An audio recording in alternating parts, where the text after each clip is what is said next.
Good morning. How's everyone doing today? Hope everyone's enjoying the weekend. We've got another weekend edition of Morning Pages. I think I'm on my third week, kind of rounding the first month of being on Twitch. So thanks for everyone who's come by. I really appreciate it. If you're new here, we are doing something called Morning Pages. Morning Pages is my daily routine, or it's become routine, it's become a habit. Essentially, first thing I do when I wake up every day is to open the DAW, turn on the studio, and just start making music with no judgments or no restraints, although I do give myself some parameters to work in. And that's mainly because right when I wake up, it's hard to make some of those little tiny decisions, like what sounds should I start using? So I always have these morning page parameters every day, and they're randomly generated for the most part. Sometimes if it will generate something, then it'll also spark an idea to use a certain effect or VST or a piece of hardware. So it's semi-random, I'd say.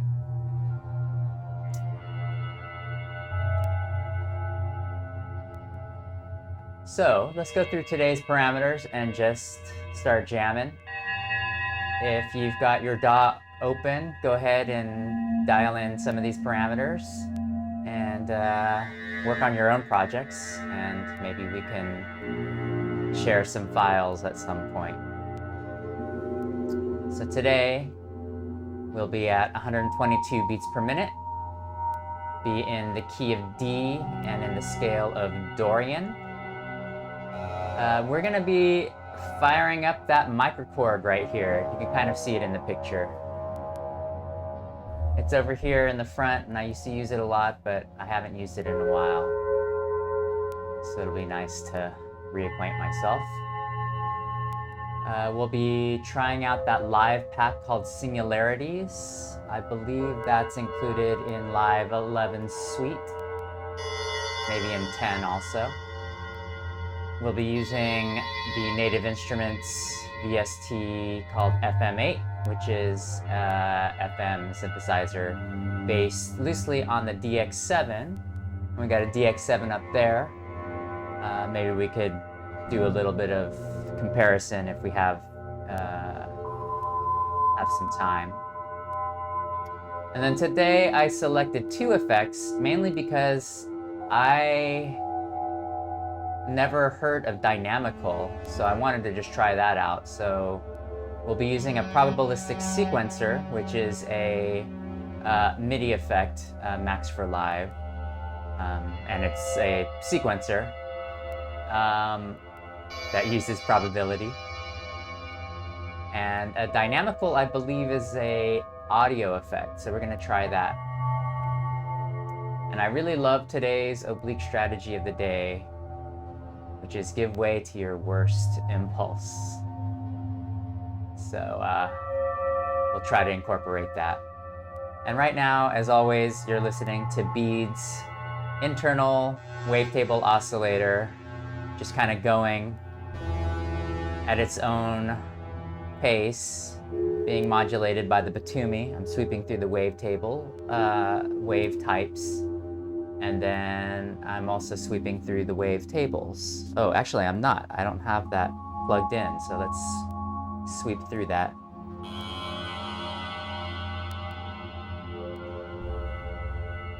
By hand. I don't know, it always puts me in a good mood, like being a little calm. I don't know, I don't really get tired of hearing it generate these drones.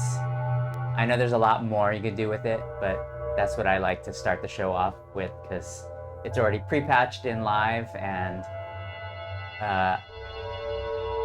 just sounds so cool. And it's kind of like a different theme song every day. Same, but different. All right, let's get started. I'm gonna just move this down to 122. My default looks like it's at 123.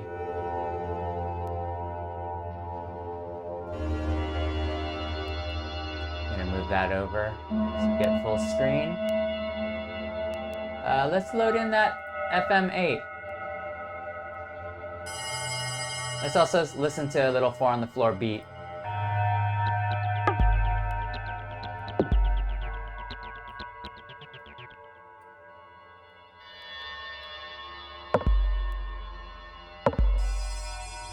Oh, I don't know how this got in here, but I'm gonna put a 4 on the floor beat so we get an idea of what the tempo is. Oh. I see our scale's a little off.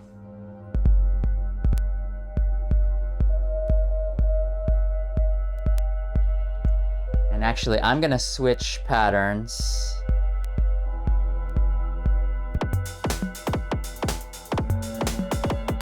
And clear all this. Just so we have a different initialized set we could.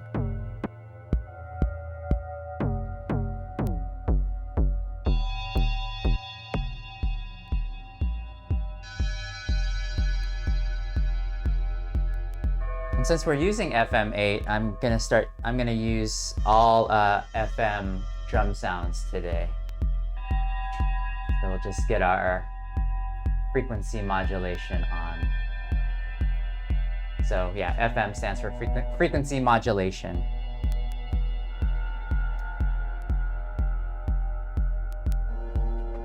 And in terms of the tech, Wikipedia could probably give a better explanation, but I can try as we look at some of these FM patches.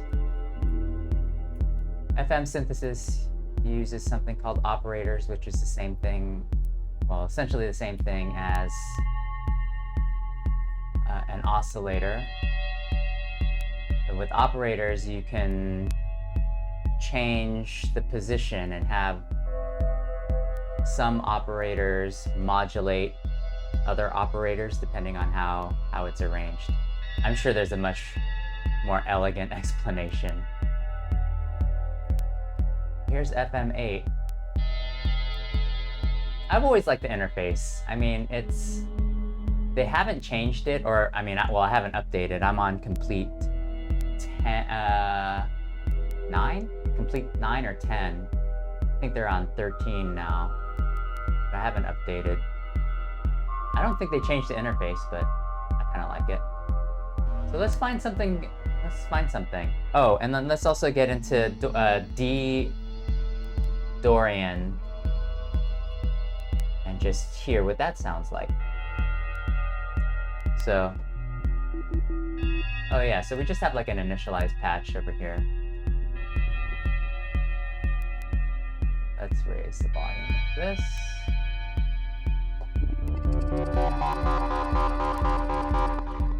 These are a little too fancy. Oh, they have a 303 emulation. Ooh, real buzzy. 80s pad.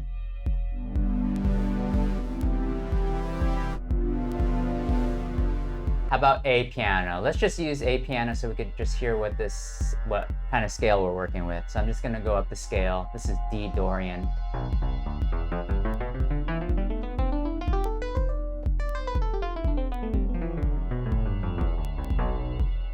And I will lower the modular because we're not in the right key.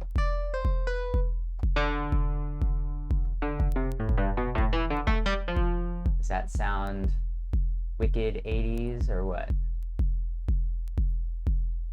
I'm gonna change my buffer size. Hopefully this isn't gonna choke.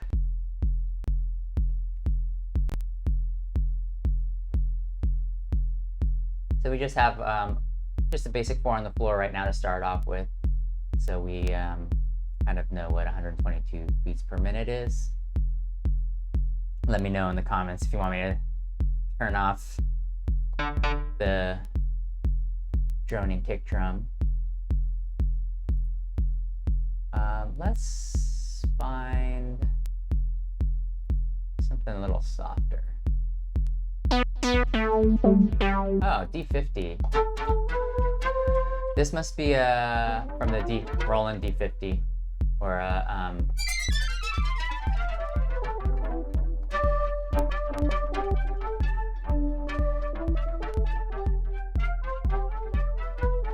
so just to get an idea of what Dorian sounds like.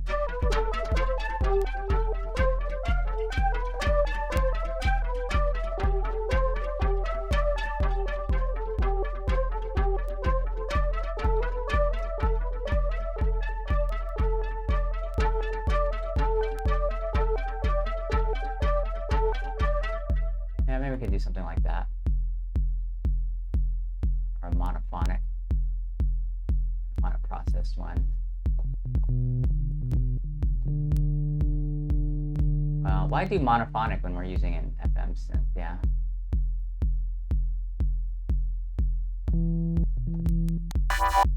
Let's hear some of these arpeggiated patterns.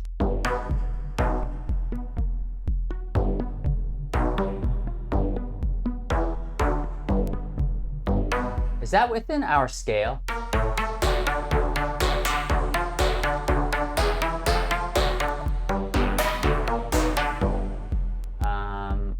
Let's see. I like that pattern when I...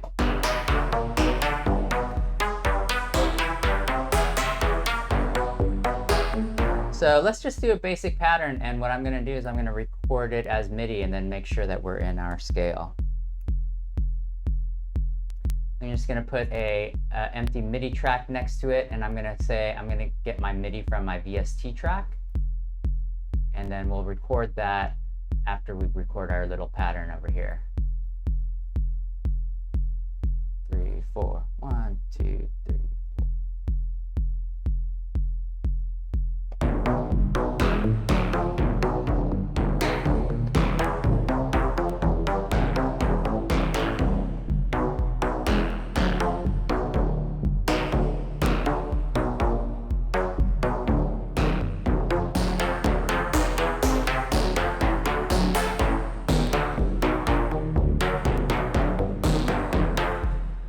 Doesn't sound that great right now, but what I want to do is I just want to get this in as MIDI, just the pattern.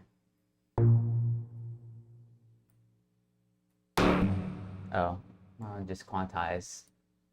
I'm gonna start off here, set 1 1, and then we'll do a little 8-bar loop or 12-bar loop. And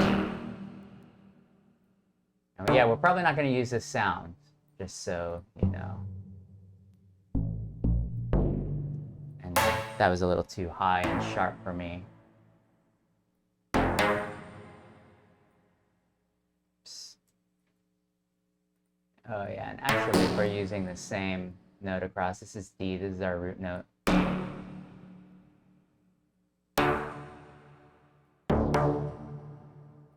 And actually, why don't we just have this run all the way through?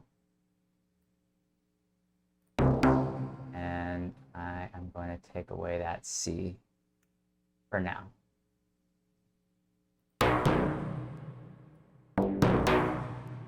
All right.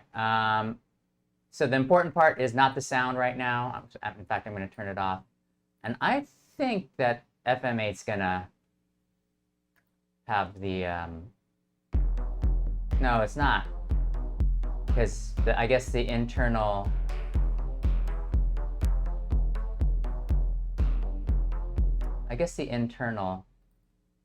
Doesn't work. Okay, so scrap that. Let's find another patch. I want something kind of bell-like. I want to take advantage of FM-ness. So let's look for something.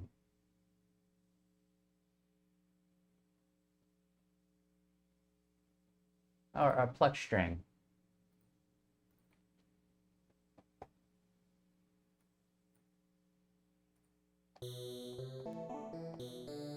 And I know I'm going to get MIDI from the noodler. Give me just 1 second. I'm gonna see if there's a Dorian scale on here. D Dorian, yeah. So I'm going to go ahead and play with this motif. See how we're sounding.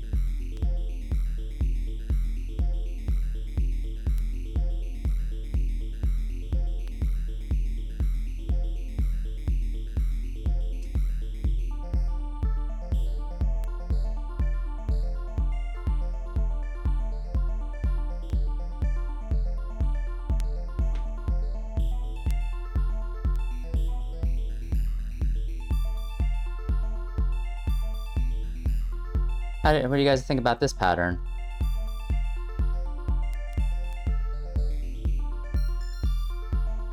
Maybe around here?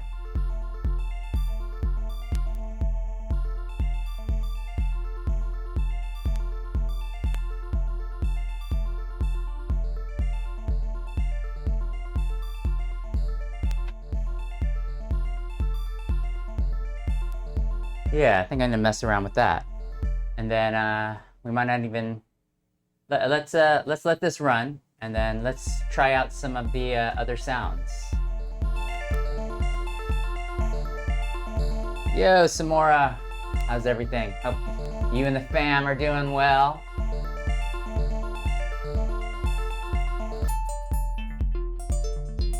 Oh, that's kind of pretty.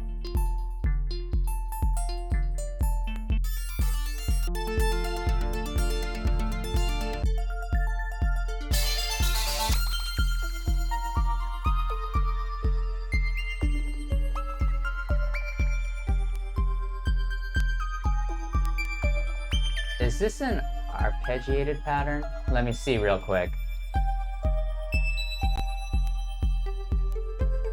It is, I don't want that.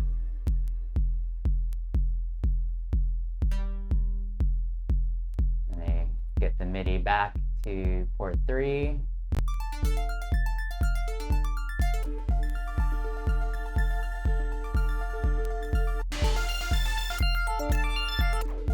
It's the weekend. I want something a little dreamier.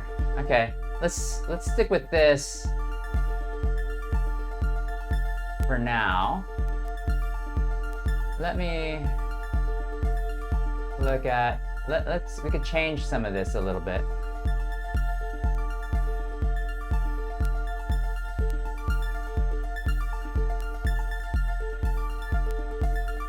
Let's make this a little more analog.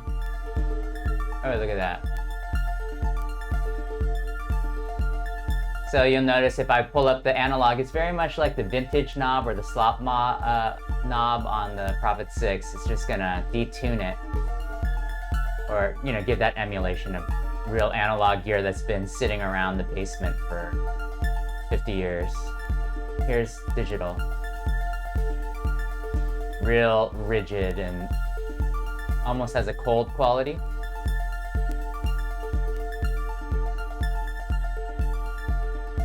Let's up the analog a bit. And portamento, we can glide through the... Oh, it's not really working with this.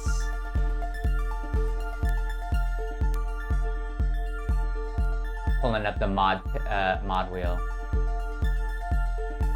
I kind of like it down here. I like that little white noise that we have. And they've got its own little internal effects. So let's mess with the chorus.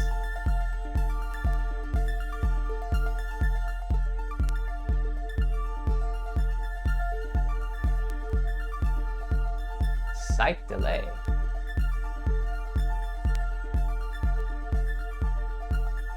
Okay, so this is getting a little static. So let's go ahead and record some of this in. This is what I'm gonna do. What I'm gonna do is I'm gonna record everything on this channel, and I'm gonna kind of mess around with the pitch, and then we're gonna bring it back in. So I'm gonna be using the noodler for this.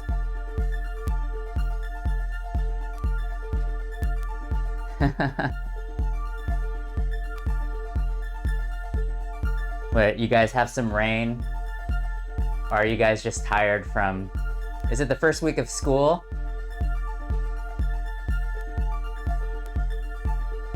Okay.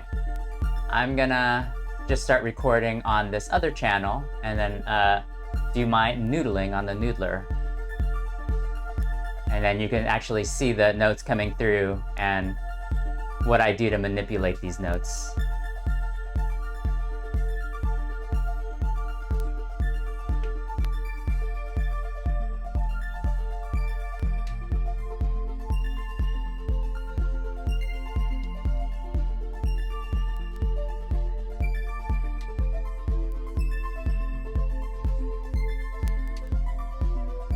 Now,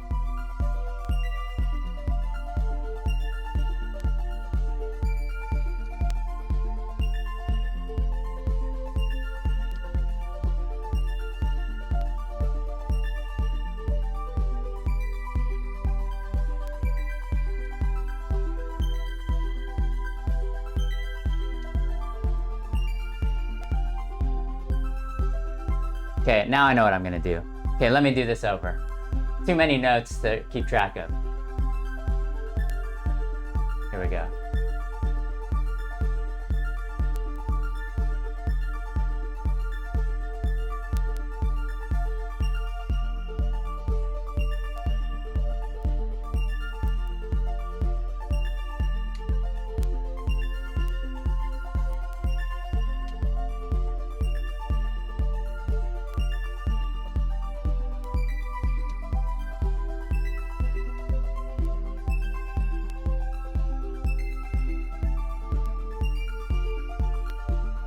Something like that.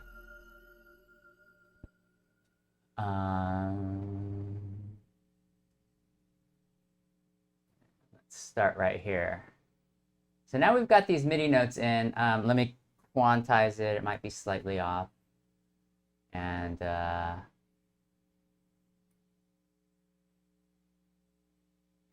it looks like we got 12 bars here. I'm gonna move this over to the VST, which is FM8, and I'm gonna take off that noodler. And then now what we can do is actually kind of manipulate some of the notes and some of the timing. That's what we'll do. So now just push. So now we can, but we have. Ooh. What did we do to that patch? I kind of like it.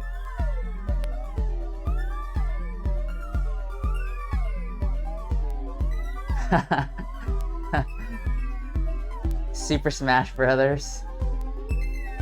I just got my nephew a Super Smash, one of those little figures. They're so expensive. It was like 70 bucks. And but he wanted it for his birthday. It's a Zelda Super Smash Edition Amiibo or Emio or something like that. Anyways, he wanted to use it for the Zelda game on Switch.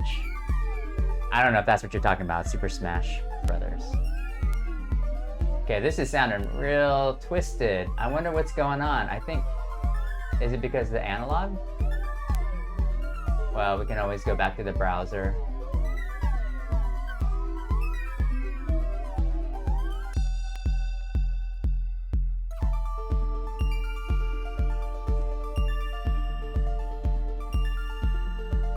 And then we kind of missed out on some of the effects that we use. Oh, maybe my mod wheel was set, that's why. And I think I could just use my mod wheel here.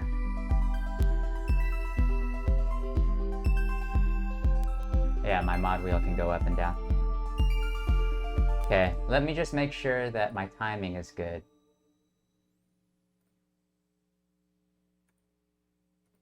Set 1-1 here, and I'm just gonna crop this clip.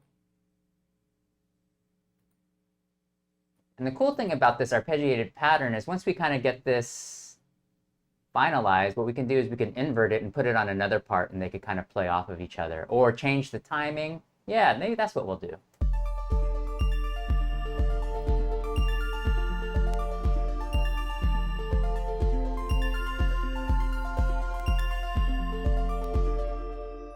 Actually.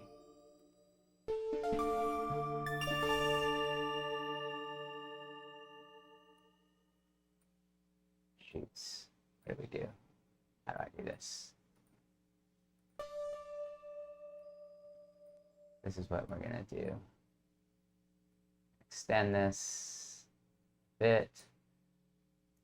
All.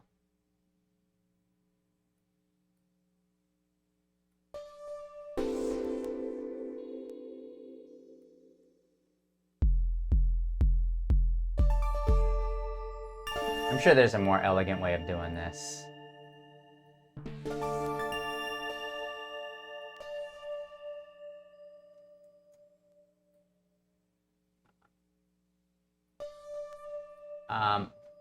But here's the thing, look, we're folded, but we can also make sure that we're in the right scale and just keep the scale, and we could move some of these around so they're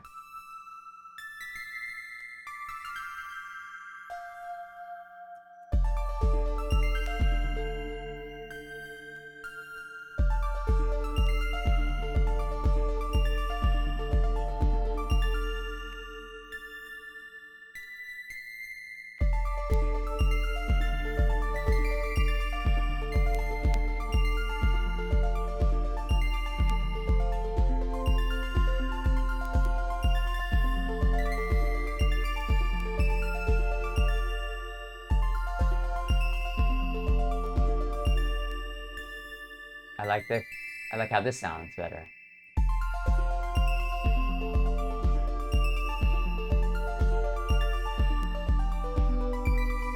And then actually, all these guys are gone. Move these guys over.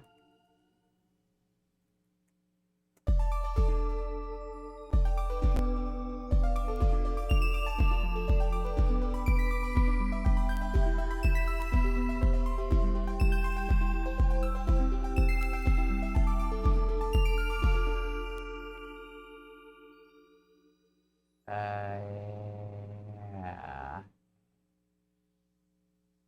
Maybe this should just be 8 bars. Let's see if we can get it to 8 bars. This is 10.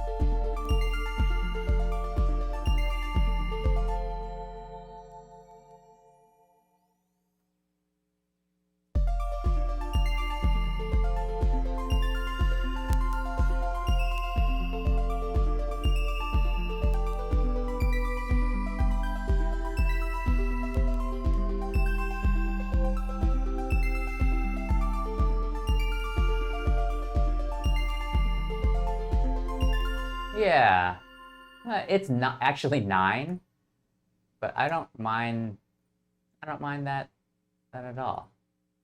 Let's just use it, and then actually, if we move this over to another part, like maybe the actual DX7, so we can kind of compare FM sounds.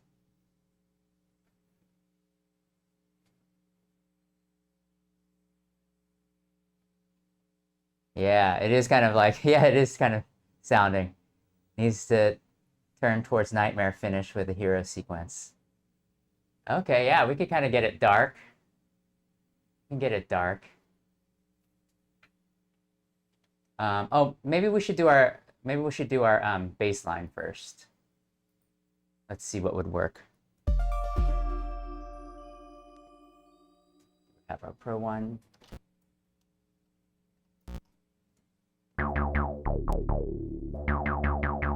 Good old Pro 1.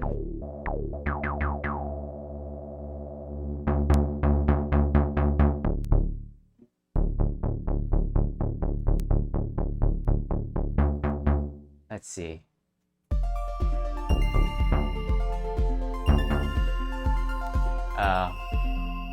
Actually,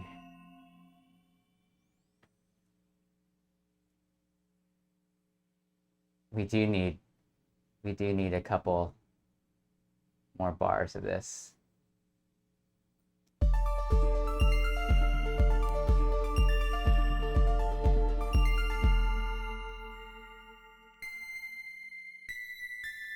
Well, let's just experiment.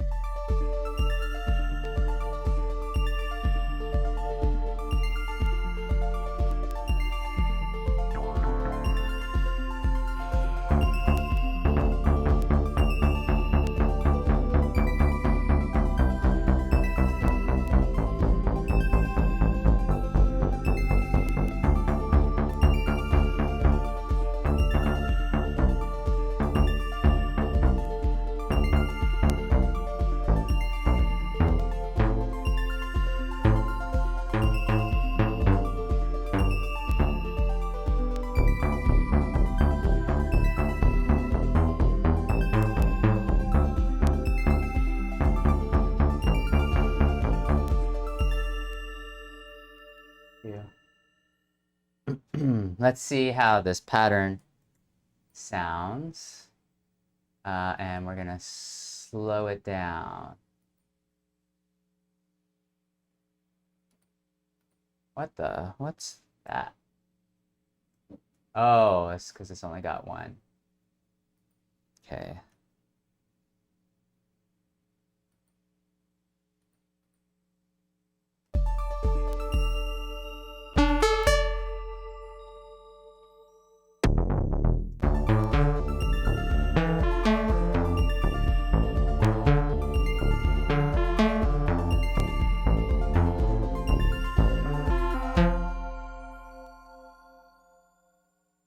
What we're gonna do. Then actually,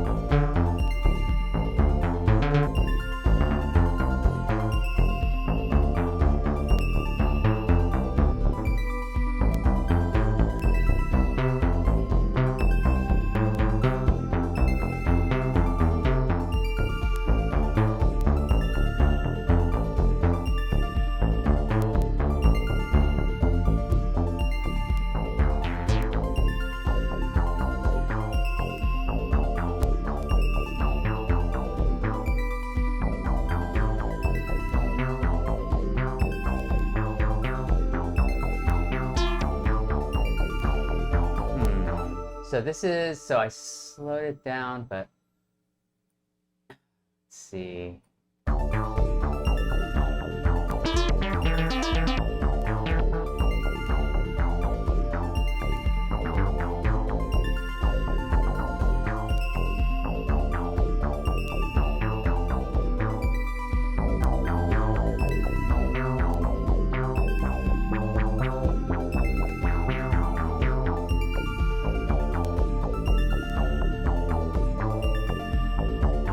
Okay.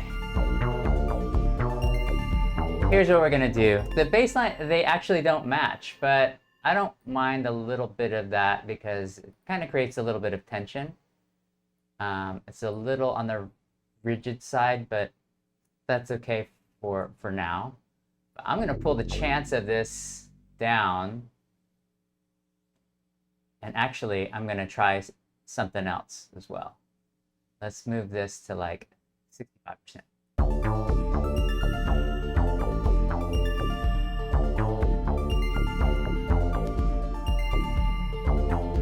We can also do this. We're going to have the same exact pattern that we have, so we'll know that it's running correctly.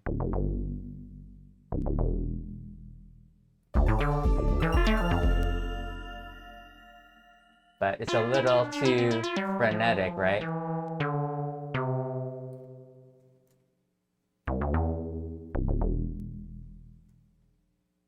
This won't even play this D. So now that we have this,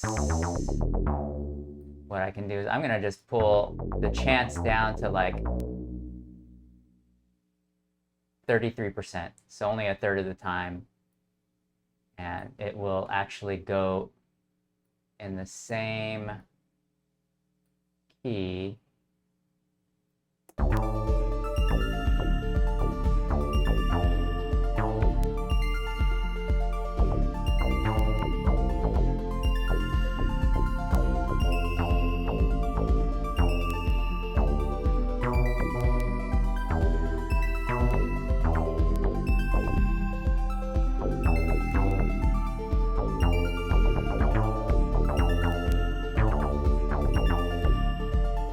So what I did was I just changed the quantized level to an 8th note, so we didn't get any of those weird. Well, that could be experimental. We can actually switch between these two. I mean, I like how this one sounds pattern-wise, but let's just record both of them in. So first we'll do what we had done at the beginning.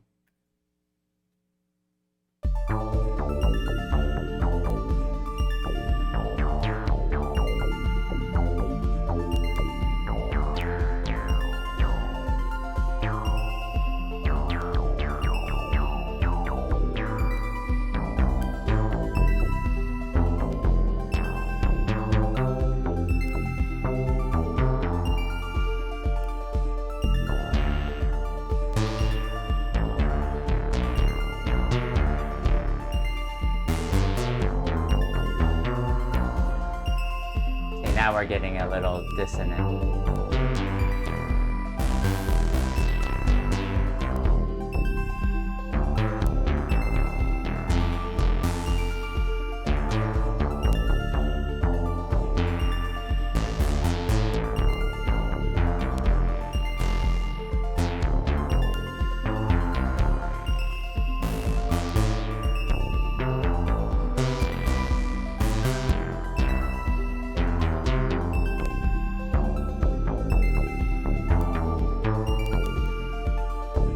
Okay, before I forget, I like this section right here.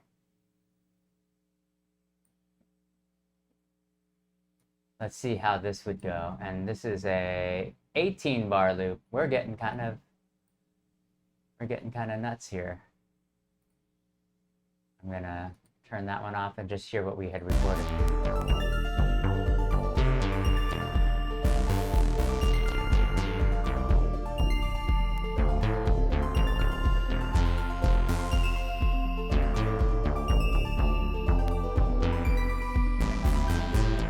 Hey, Samora, yeah, I agree.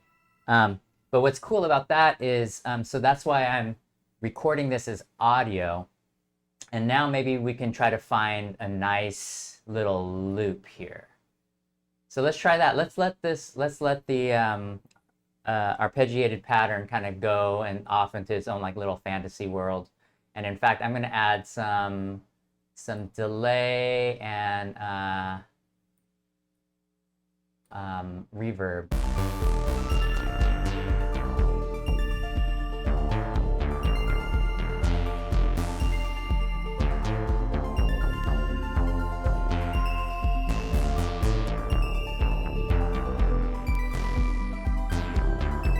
So maybe, you know, if we just looped this part,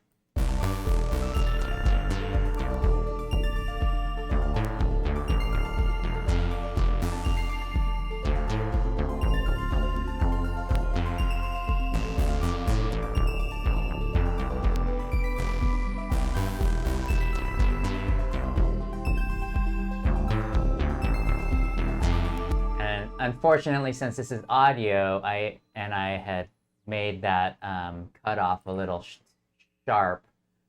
I can't re-record that, and because it's chance, it's not something that we can easily recreate. But that's okay. But yeah, you're right. Like now, if we just take a little 8-bar snippet of that chants. Now we've got a loop that is a lot less, or it's a lot more predictable. So let's just go ahead and let's just keep that. I mean, I'm not even going to mess with any of the other parts. Let's just keep that bass line.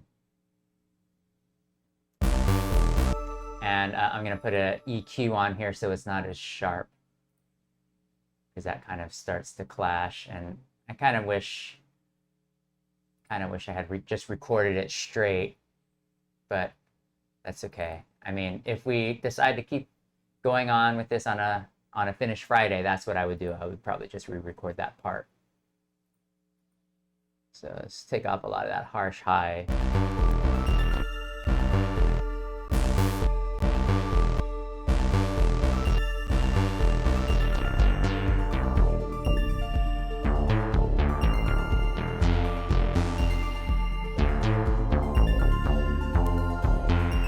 And we'll cut off a lot of this low frequency right here, because we probably can't hear that anyway. I mean, at least I can't.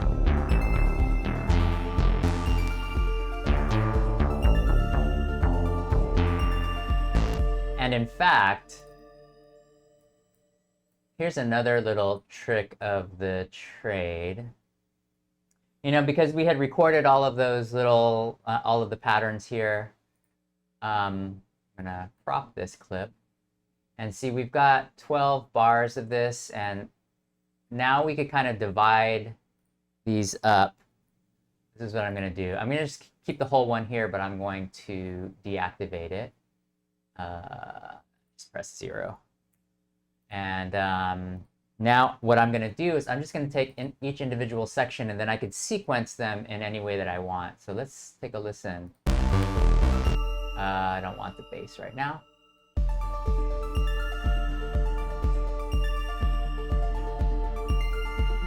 So let's just say this is the first part. Duplicate that. This right here is the second part.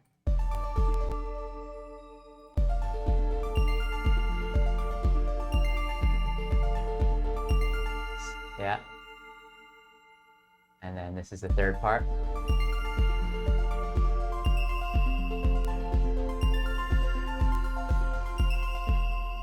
So this is its own little part right here. And then this one is these two.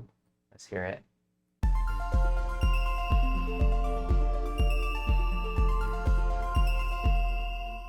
Just so now we can kind of pick and choose the parts that we would want.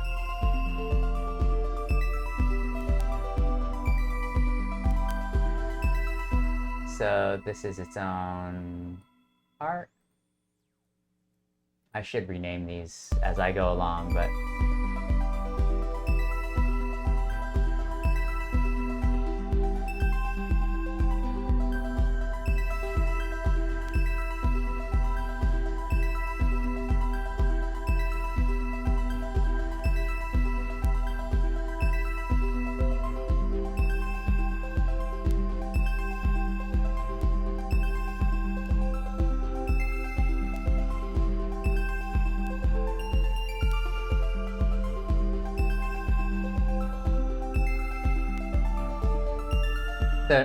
So here's a cool thing. So now I've got all of these different parts, and I wish I knew my music theory so that I could name them the proper key that they're in, but I don't have that skill. But now I can. But now every time I change a clip, I know it's a different variation. And what we can do is actually just have these going on for a total of, let's see, 4 bars each, and we could randomize it. This is how you would do it.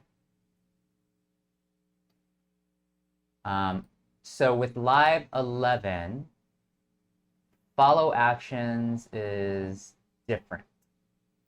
So what you would have to do is go, select the clips that you want, one or more. And if you wanted to create follow action, and Samora, real quickly, follow actions allows you to change the clips automatically without having to use a mouse press or pressing it on a device to launch it. It'll actually do it for you, and it's a great way to kind of come up with some patterns. And I could pick and choose which clip will launch. I mean, I could also change the order, but you can also do random, which I don't know. I mean, maybe we can do that and then record that in as another MIDI clip. So we're doing a lot of MIDI recording today. And we haven't even gotten to any of the other items.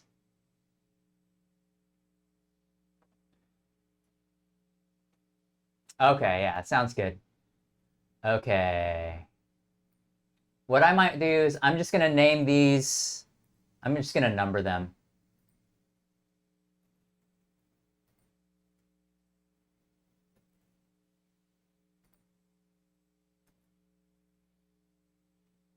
And if I were to do this over again, I could just record each sequence separately by clip using this. And then I could use the actual chord name because I have it screen printed on here.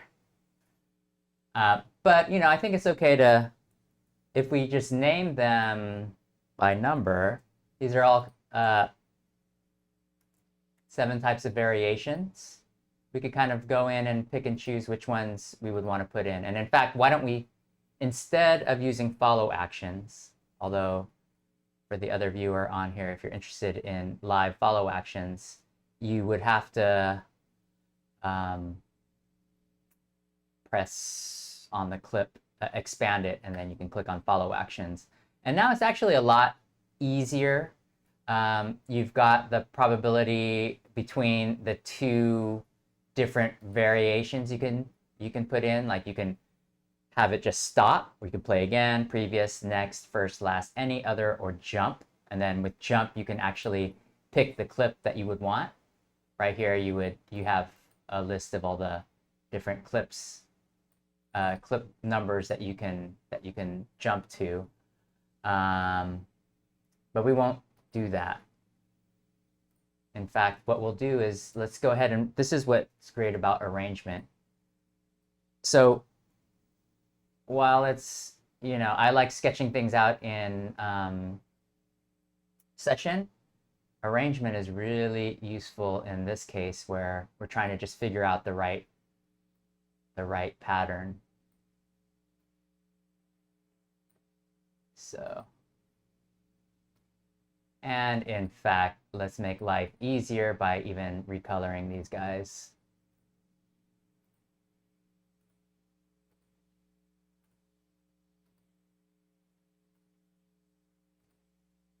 Uh-oh, same color, it's all right.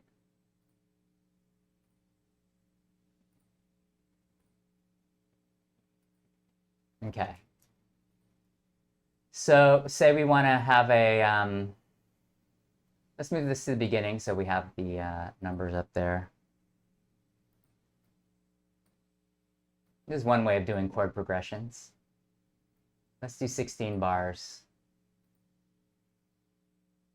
And what I'm going to do is I'm going to put these down here.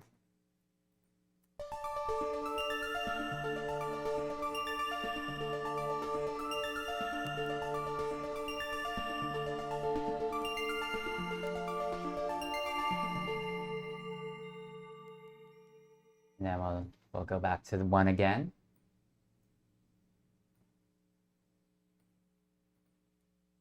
So this is kind of like color by numbers.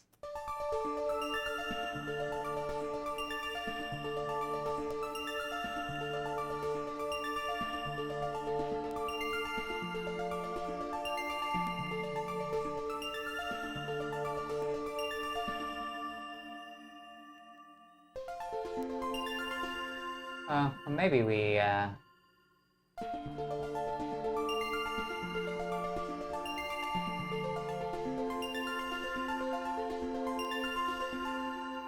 go back to this, the first one. This is kind of our root pattern.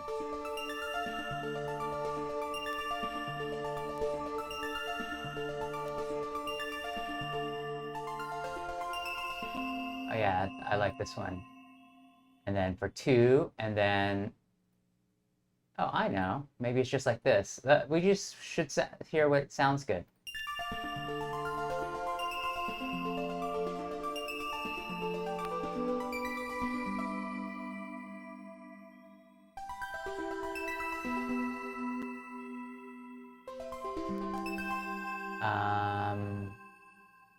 I'm going to get rid of 5.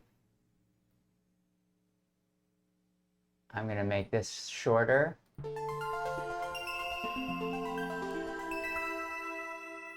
Maybe 5 is the one that sounded better.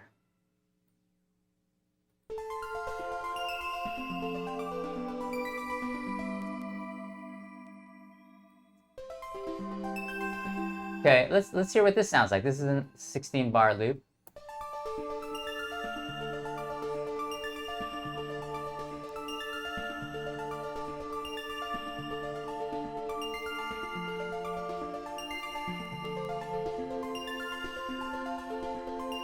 Now you know what it is.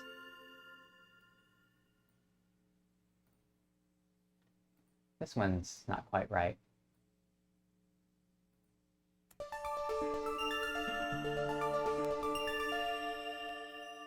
Let me get 6 back.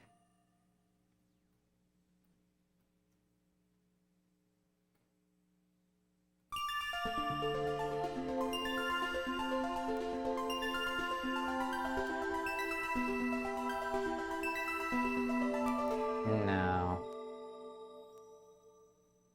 Let's see how 4 would sound after this. Oh yeah.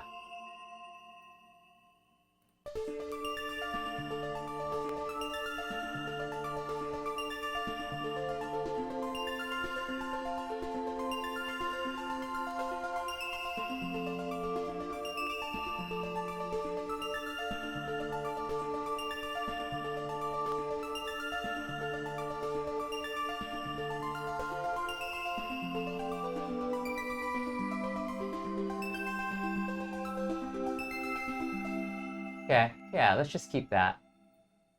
I'm gonna duplicate that. And I'm going to consolidate. So we've got one that has all.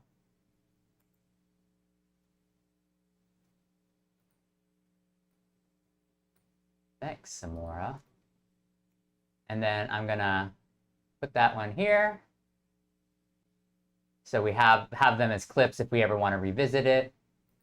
And this is the nice thing about live clips, is that, you know, you've got all of these little ideas stored up in these clips. And so this is our full pattern. And in fact, you know, I wonder if we pulled down the chants slightly, like just to like 90% or 91%, if it'll add some variation, because, you know, it's very static. It's so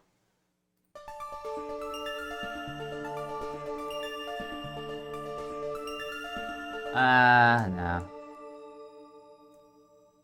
never mind. I think it's good if we run it all the way through, and then also let's see what it sounds like an octave down.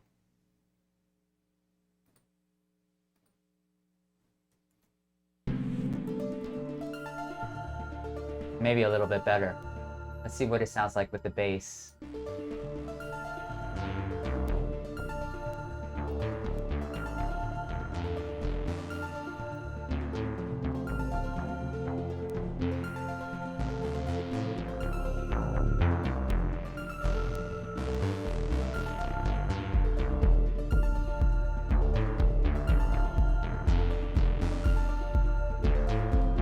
Let's keep this here for now. I might change that bass up later.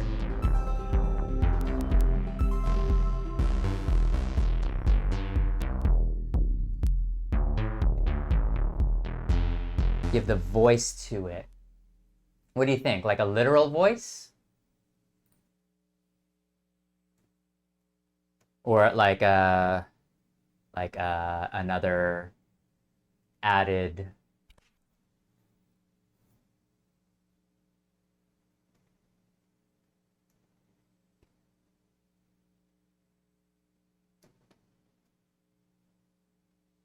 Oh, okay. I kind of get. Good string. Oh, yeah. Okay, yeah, let's do that. I'm not quite sure what the Singularities live pack is, but let's look through that. Maybe we can find a good string sound. Otherwise, we can always use a hardware synth, like the Prophet or the Oberheim Matrix. Where is that? My packs. Singularities. Have any of you heard of Singularities?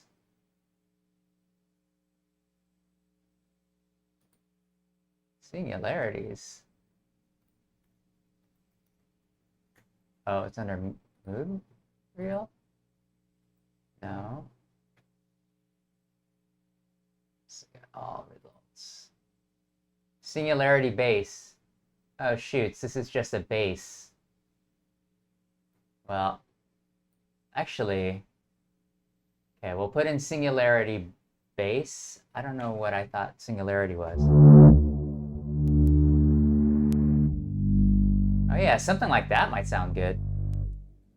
Let's nix the nix that.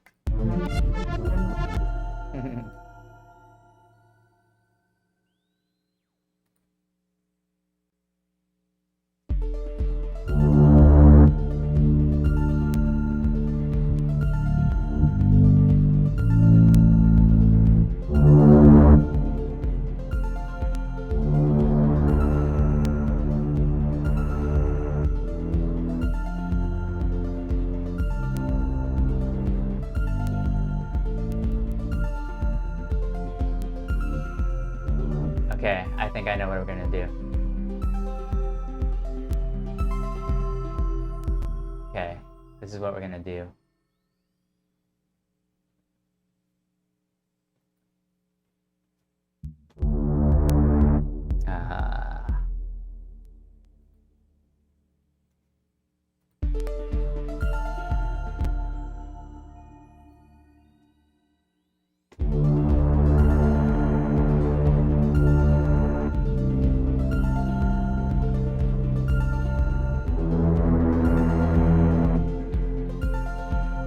Try this again.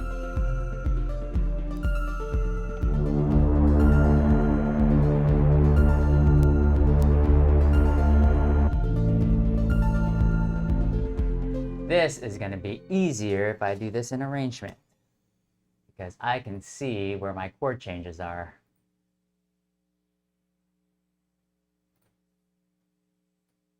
Let's do that. Let me just make sure.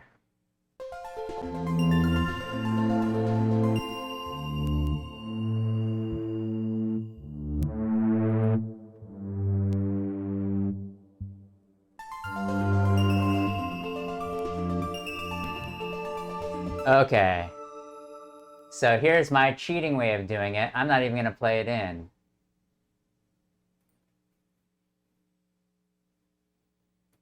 I'm just going to go like this.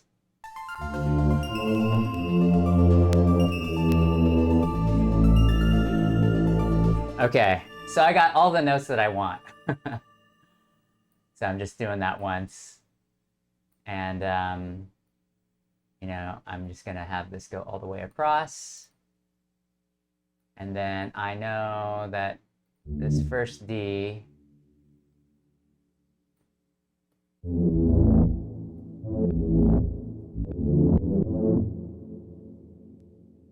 wait, where was I?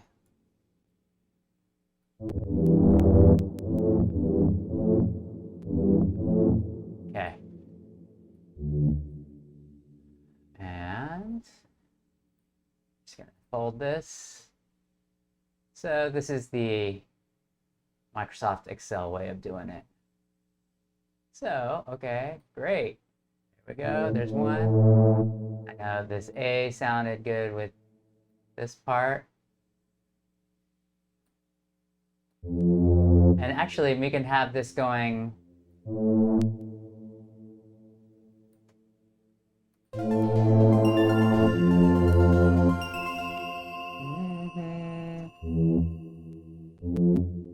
I'll go like this.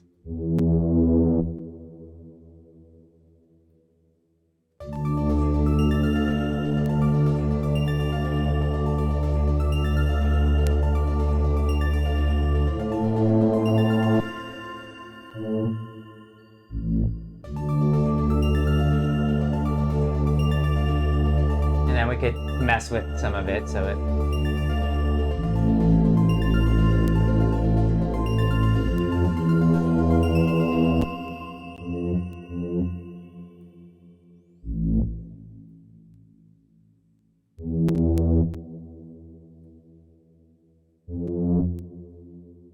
maybe we'll, that's what we'll do. We're just gonna put this in straight.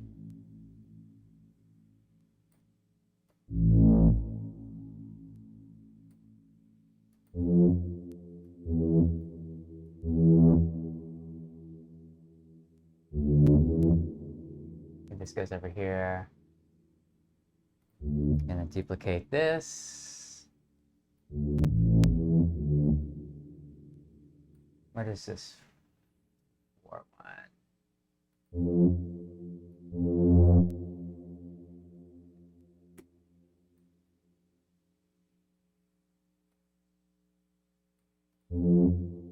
I'm gonna put that down an octave. I think this is how it goes.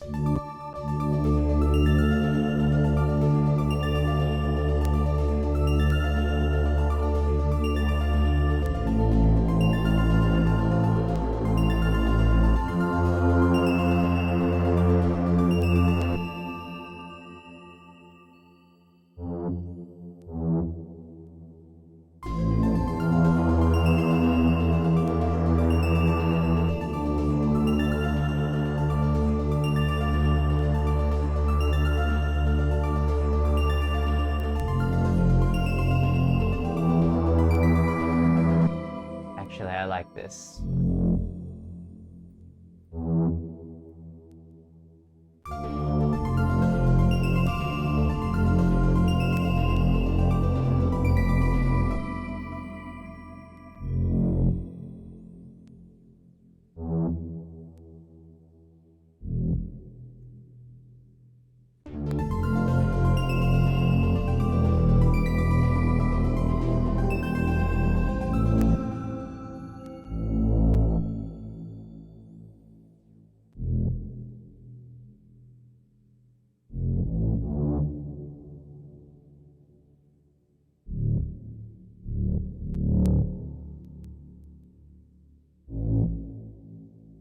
Let's check this last part. And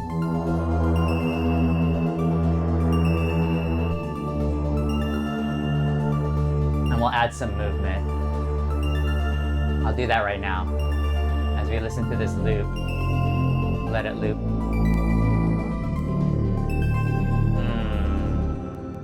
No. What is the main? Oh, C. This should be in C.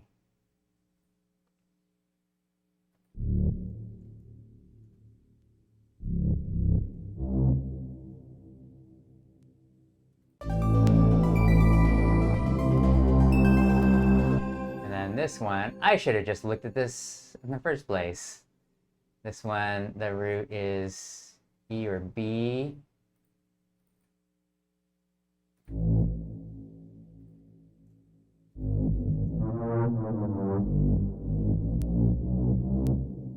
Let's see how that sounds.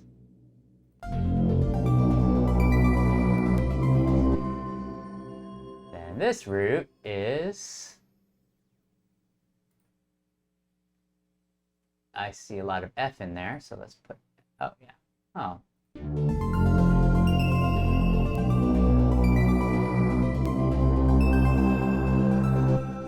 How about we could do this? Give it a,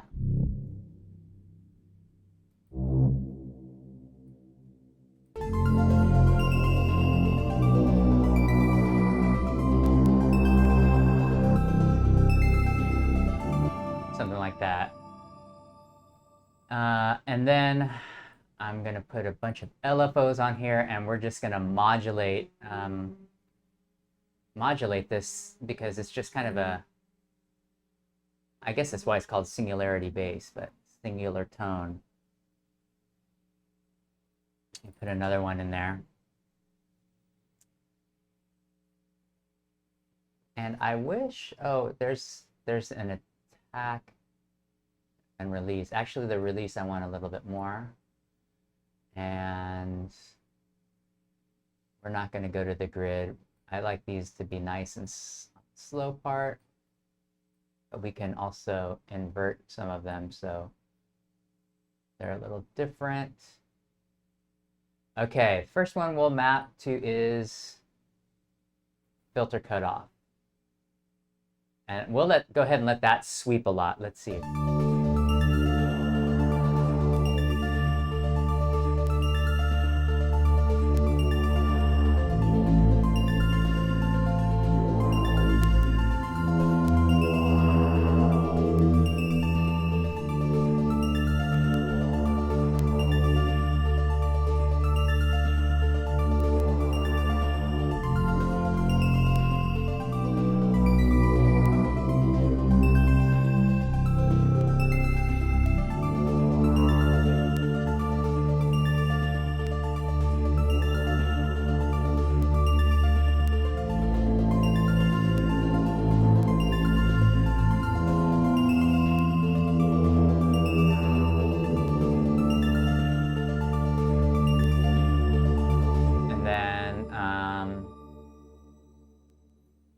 Yeah, the volume's a little inconsistent.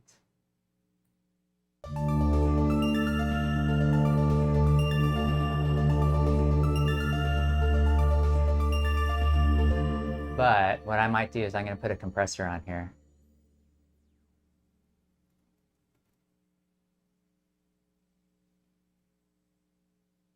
Yeah, that's the cool thing about music, and then also the mixing process. Like, you know, the mixing engineer can really like bring out a totally different feel to a song, or even like a section of a song, just based on how it's kind of mixed, or even like in the arrangement part. Like, yeah, you're right. Like changing the bass note will just totally change the feel. Okay, so okay, we got singularity done. What I'm gonna do quickly is I'm gonna put a side chain.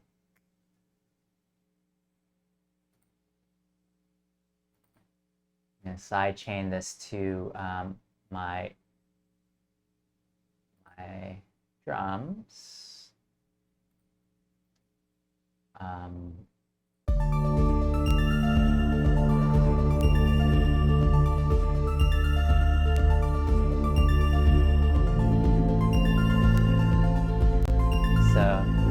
So right now this compressor's listening to the drum track.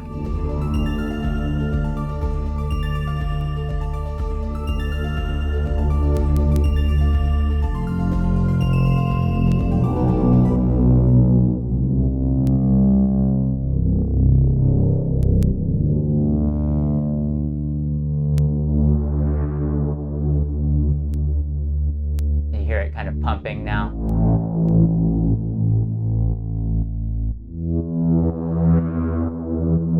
We're almost distorting it. I wish there was a resonance knob on here. I guess I can look at the device. Oh, this is based off of Operator. The envelope, where's the...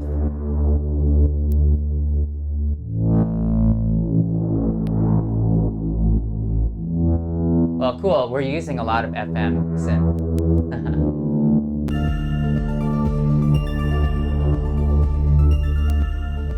Also with this, let's add in an external effect.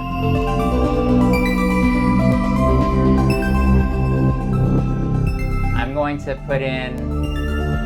run that VST through the Eventide H9.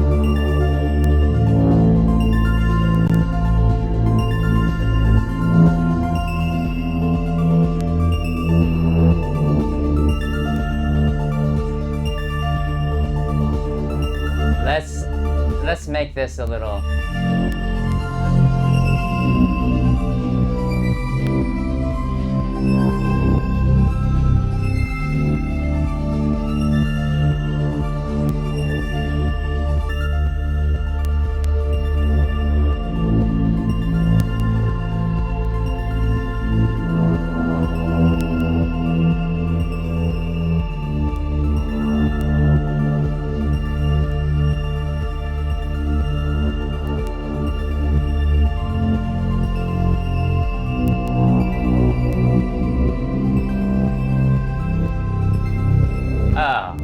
That's kind of cool. I like how this spin dizzy kind of just brings out and accents just certain notes of that arpeggiated pattern. That's what it was kind of missing. Like it was a little too static for me. But let's just record this in before we lose anything.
Still going.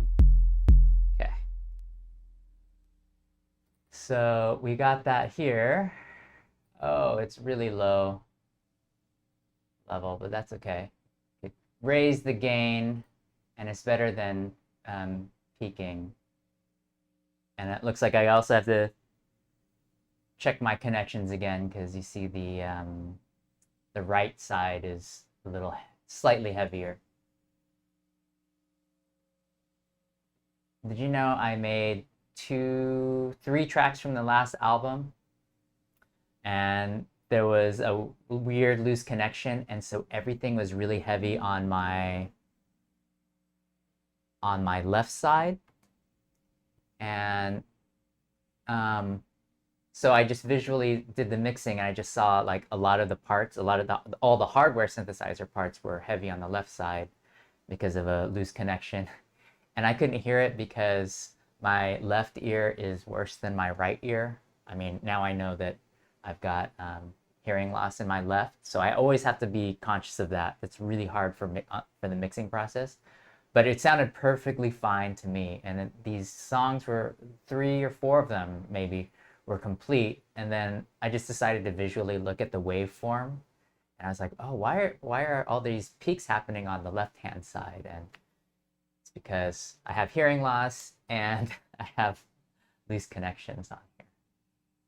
So sometimes I can't hear those things. And that's why it's always good to have a external mix engineer if you can afford it. I still like to do my own mixing. I just have to always keep that in mind. But I would have saved a lot of pain and anguish if I had just spent the money to hire someone to mix my tracks. I mean, although they would have said, hey, you know, all of your instruments are heavy on the left side, recorded heavy on the left side. Okay, so let's get into this microKORG. I think I want to use, yeah, like a little stereo. And maybe we'll try to find a good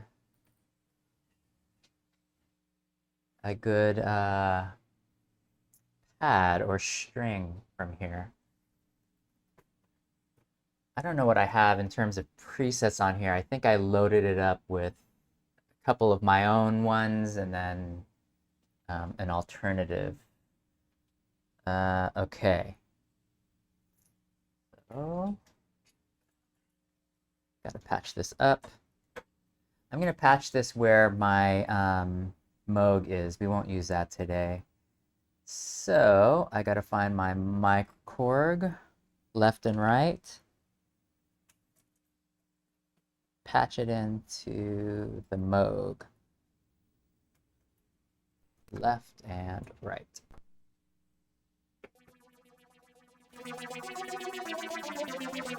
Okay, I'll move this about here so you can kind of see.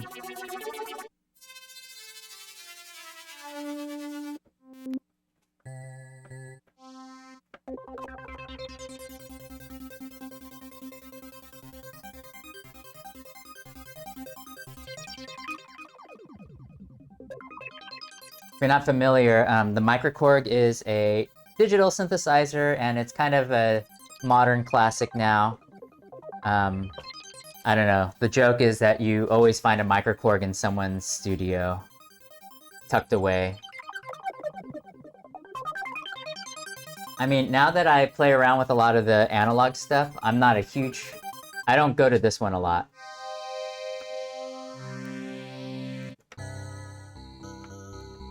I want to find a good deep one.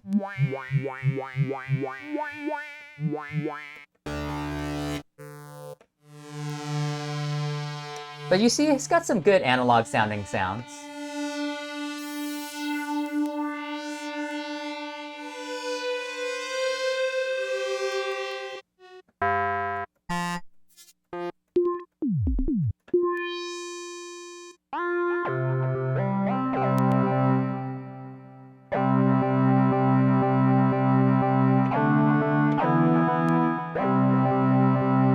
Let's see where we got, what we got.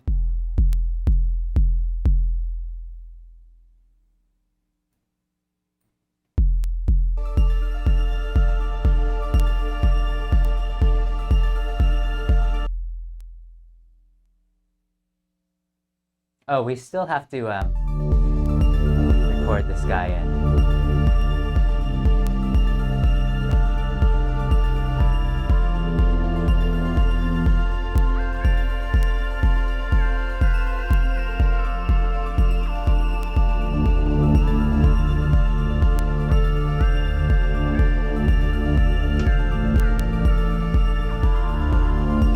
Maybe something like that. And this is kind of starting to sound like, I don't know, like one of those fantasy video game sequences. So let me see if I am able to control that sound. I decided instead of a pad, we're gonna just use this as a lead. And I need to make sure I know microKORG is channel 1. So this. Right here, my MIDI needs to go. Hopefully this is plugged in.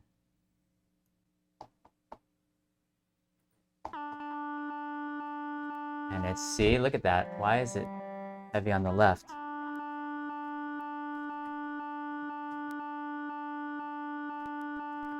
Is that how this patch is made, though? It is. Oh, I must have moved a knob. Okay, so right now, so we're just controlling the microKORG with the push, so. Move this back a little. And let's put in a little lead riff. That might be fun. And I'm just gonna press record and see what comes out.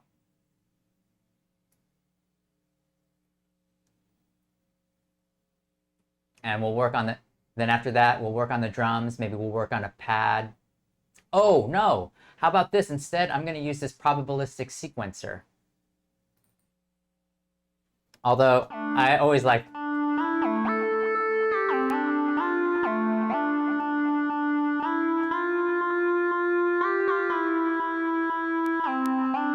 See, I have some ideas and I like to put it in, but because we have these parameters, let's just use it. Let's see what this probabilistic sequencer is going to do. Probabilistic sequencer by Alex Kidd. This might be better for another part though, so we might have to add another part. Oh yeah, look at this. This is a 16-step sequencer, and let's just get a little sequence going. I'm just gonna put in some of these randoms and then put in a scale. But let's just hear what this sounds like on its own.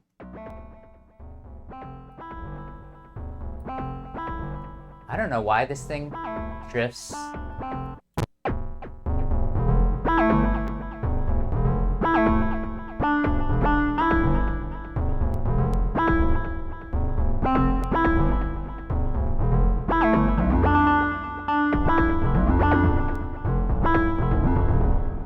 Yeah, so it's going to be pretty static sounding, although we can change the steps and... Oh, I see. We've got two different pitches.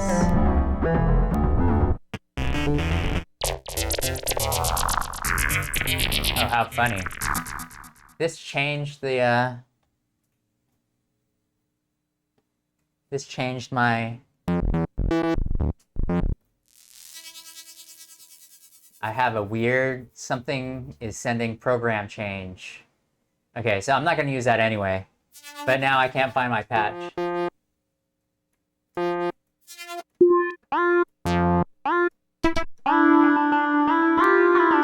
There we go. So I'm gonna let's just put this in.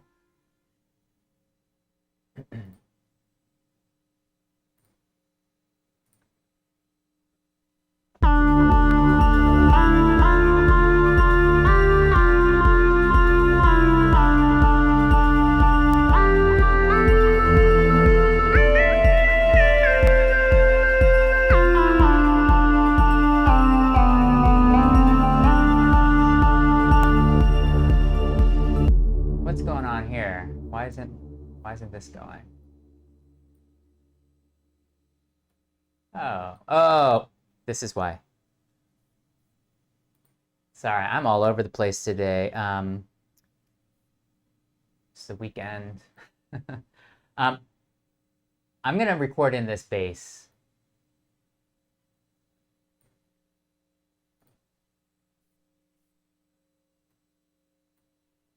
Just so we have it as audio.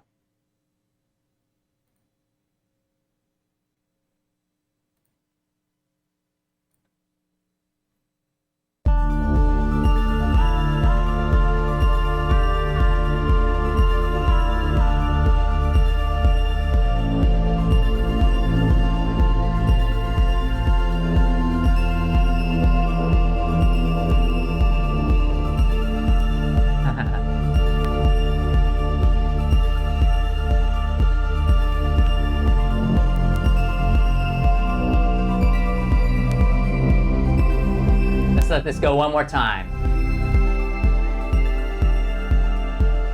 Or let's not, because it wasn't looped. Darn. But that's okay. Okay, so this is the cool thing. So you see it recorded in the volume change that the sidechain compressor had put on it. So now even if we don't have that trigger, you'll hear...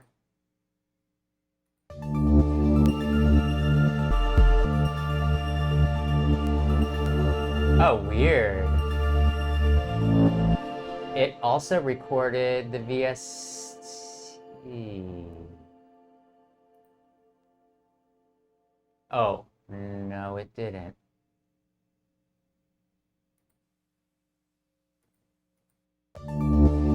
Maybe it did. Where's that coming from? Where's that coming from?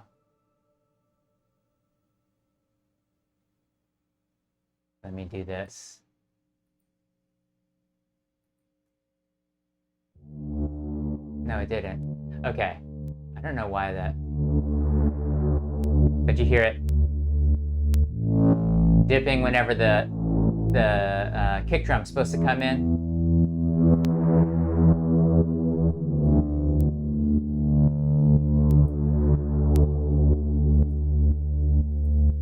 It's kind of extreme, but I don't mind it.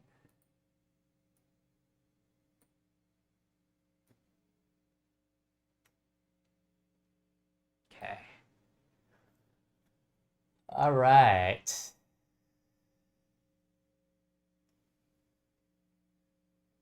We can probably add some effects to that, but I think we're coming up on an hour and 15. Usually like to get into the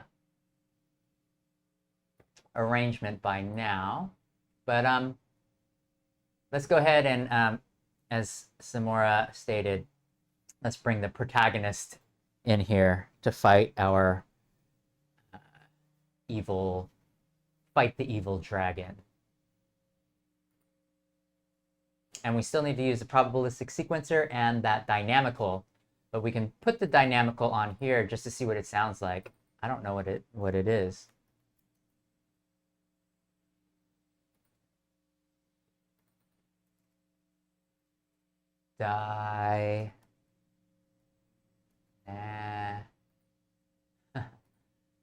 Dynamical. Let's see what this device looks like. This is Max for Live.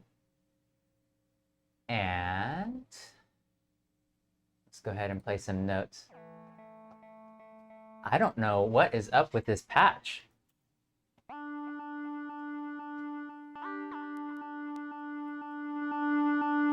You know why? It's because there's some erroneous MIDI messages coming through and telling the microKORG to pan. And I don't know where that's coming from, because I've got the microKORG is actually connected to a through box that has 11 other devices connected to it. So I'll have to check each of the 11 devices. That's, oh no, actually, well, anyways, I'll have to figure it out. Where are we at now? We are gonna put in a little lead synth after we figure out what this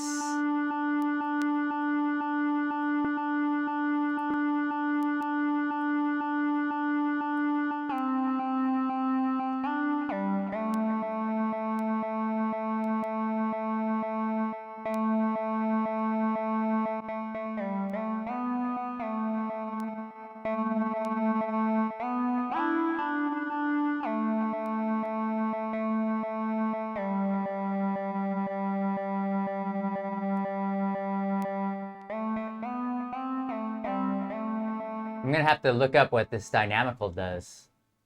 I can't really hear any difference except when I move the look, but I think this is just looking forward. Or, yeah, I mean, it can't time travel, but let's go ahead and just record in a little lead part.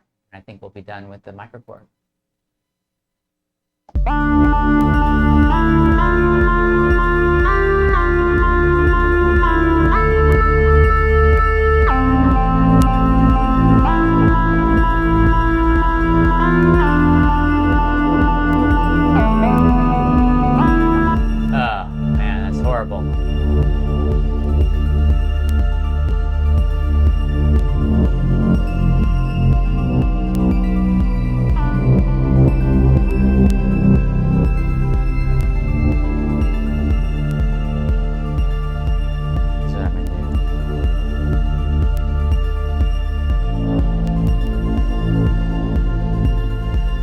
Here's what we'll do. I'm going to move this Moog track down here and then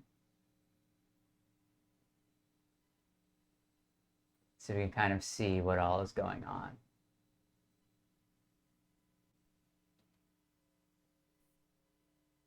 Oh yeah, Castlevania.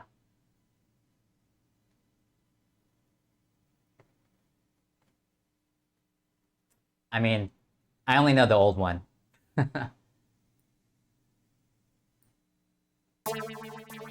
See, the patch changed. That is so strange.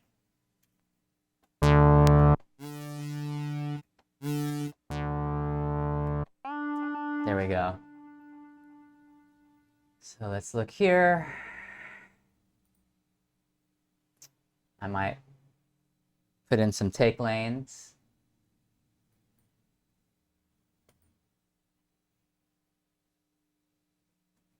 So this is the cool thing about live now.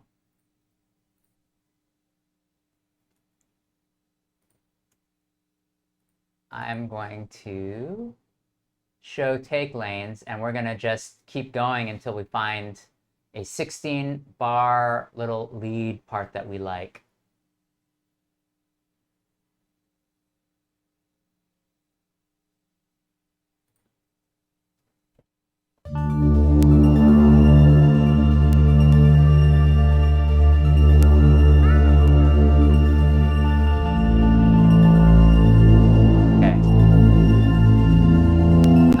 But my volume was off. I don't need these takes.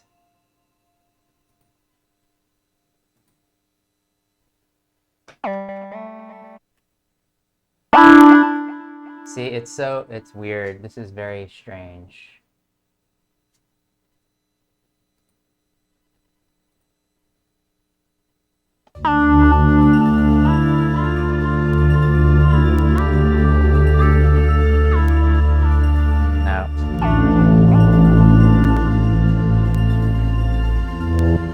Let's do this loop by loop. I'm not feeling the keys today, or at least the push. Maybe I should just do it on here. It's not very responsive. You see that? I'm just gonna do this part by part till I find something.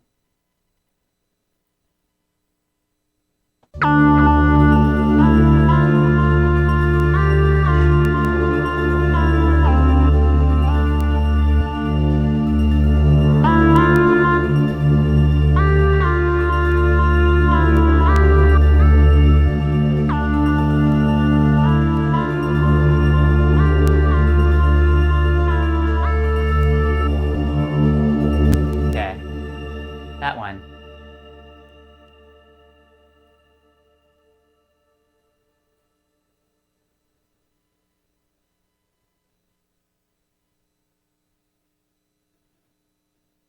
For this part.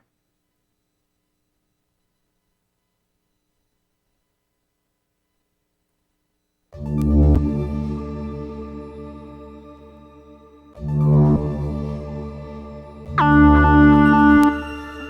so loud now.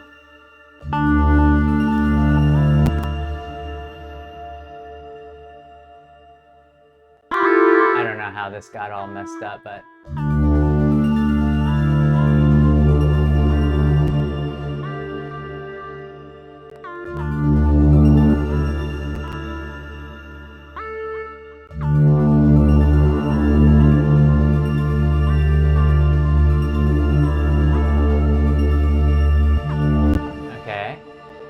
first 4 bars. And now let's just experiment.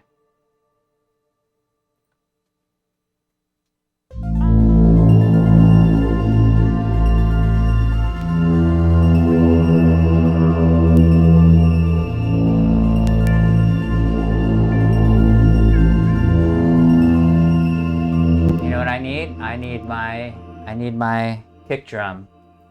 I'm gonna just program it on here. I need a metronome.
on with my MIDI, but so we've got the first 8 bars.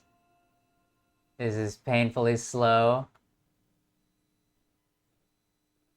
I'm going to repurpose this one, but I'm going to, because it's the same pattern, and I'm going to change some keys in here manually.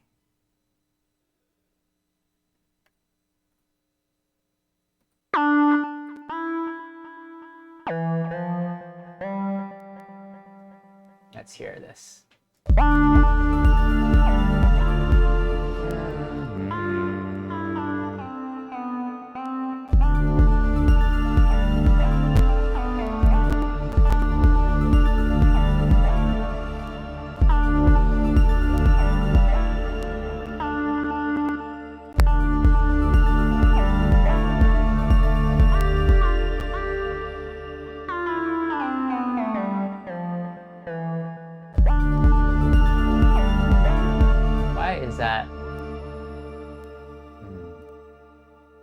Timing is off. Is that 3 beats?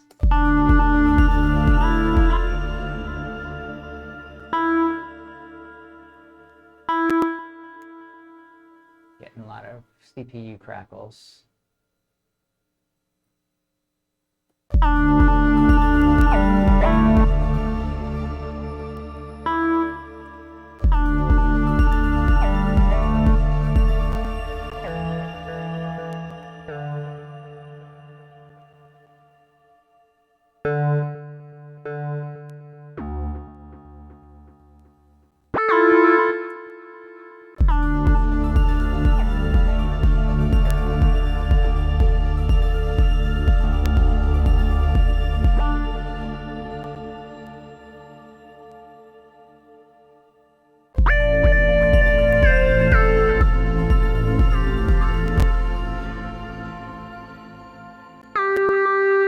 I wonder if it's the latency from the TR-8S. That's what's throwing me off.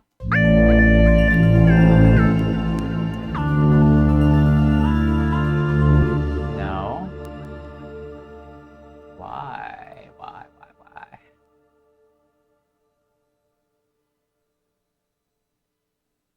Yeah, I'll do the mixing part afterwards. That should help this part cut through. But there's some weird MIDI messages going to this, going to the microKORG today. It's kind of nuts. And I think that's why, because sometimes you hear it's loud and then it gets quiet. It's kind of... But this timing is really getting me...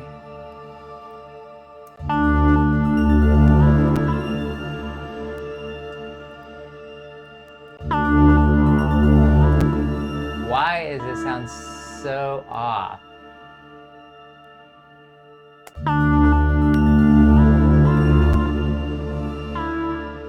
Let's see. Now see, that's too fast. I thought, well, let's not worry about it too much for now.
This F. Let's take this pattern in.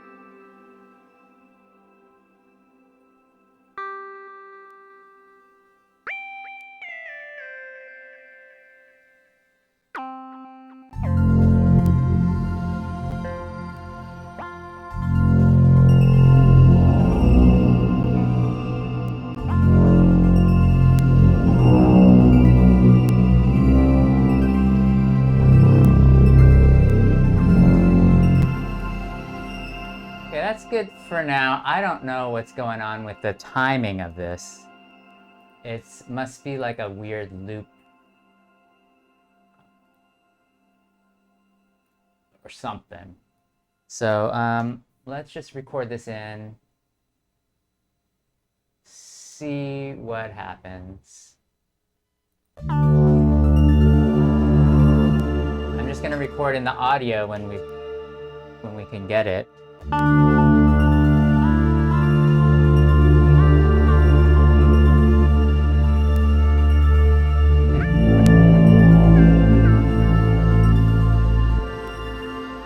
wonder if we can solo it out, and then I'm gonna just at this point put no input in case it's something that's coming in from the outside.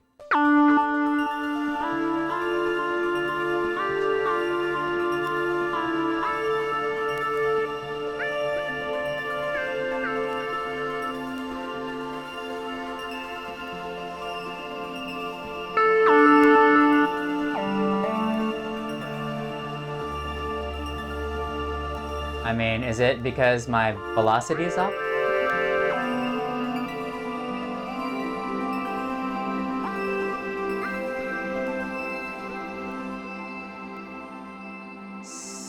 So, yeah, that's weird.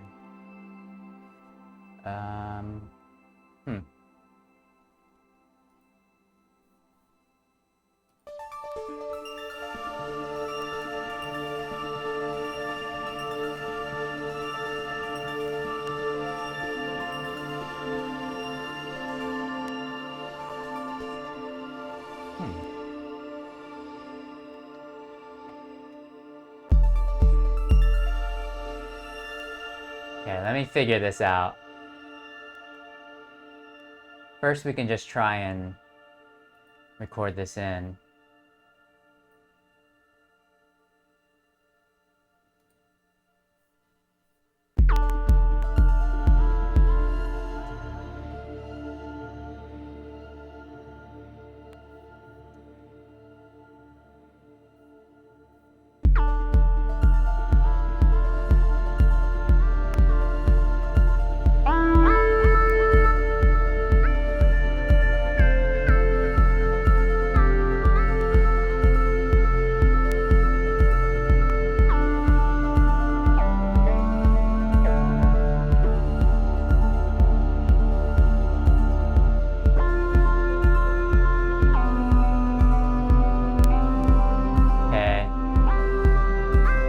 Going to use all of it.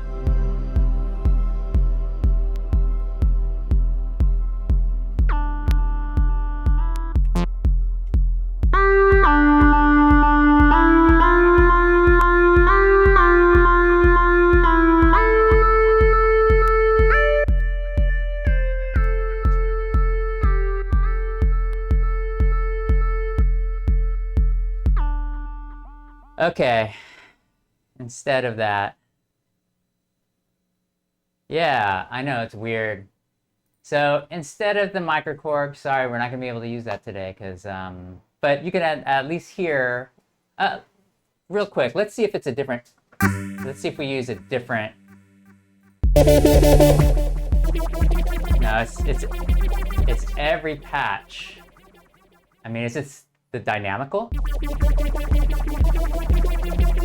Maybe it's that Dynamical. And I'm also getting sick of this sound, so let's find another patch.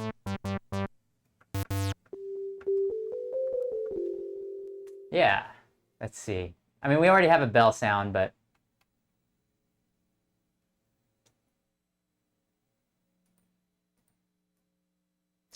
I don't like how the end part sounded, but maybe with this bell, it'll be okay.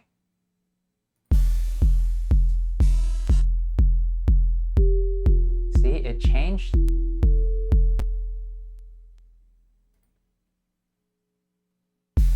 See, it changes.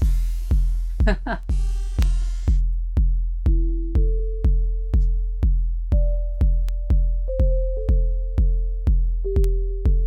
then all my timing is off.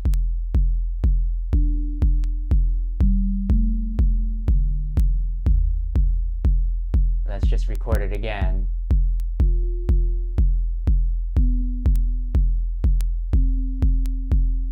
One, two, three.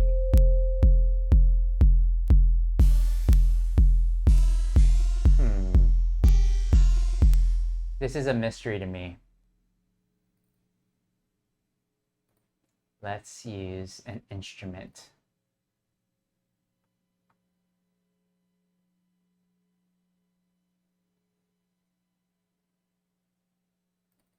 I like.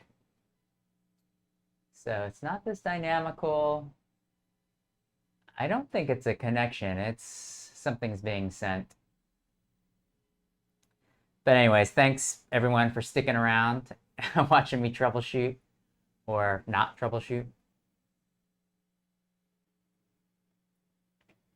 Okay, so we got Pigments going. Let's just see. I have a feeling, well, this is going to mess with my CPU a lot. But let's just see what we got.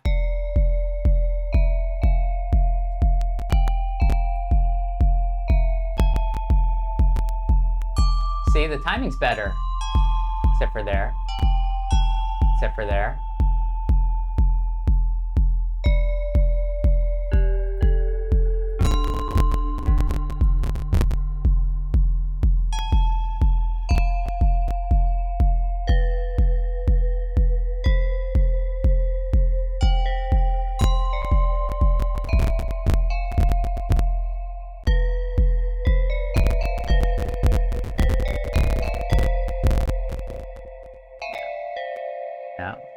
I'll do something like that at some other point. But let's find a nice, let's put a nice pad on there. Temples.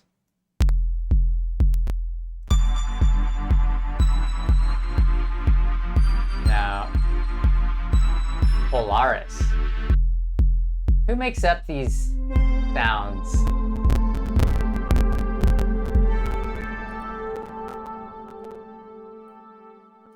We're running into some late CPU issues, so I'm going to change my buffer size. That means that's it for me playing keys or the push, which is probably a good thing anyway.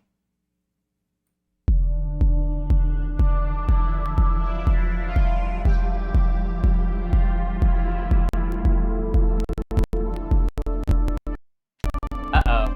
Oh, Epic Hero, how about this? No.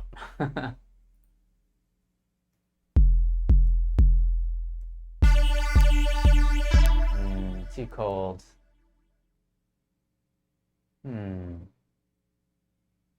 Anybody have any favorite patches on the, what do you call this project? So when it comes on Finish Friday, I can make sure to catch the VOD later. So this one is just going to be today's date. It'll be Morning Pages 9/04/2021. And then if I do finish this for Finish Friday, I'll say that the it'll be the one from September 4th. Yeah. So yeah, sorry, I've kept you on for 2.5 hours, and we're not even in arrangement view yet. But you know, this is just kind of a fun thing. Cool. Thanks, Samora, my subscriber and bit donator, and also side consultant. Yeah, Samora's helped me a lot with like figuring out the whole Twitch thing. All right, let's check. I'm just gonna go through some of these presets. My CPU is gonna take a hit, but that's okay.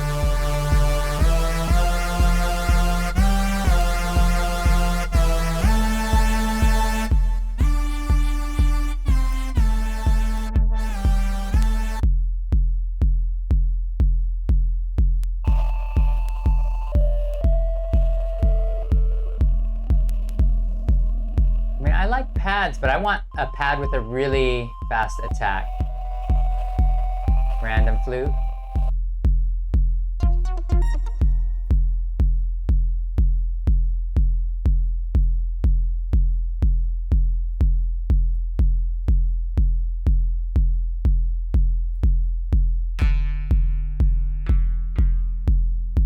sounds like a koto.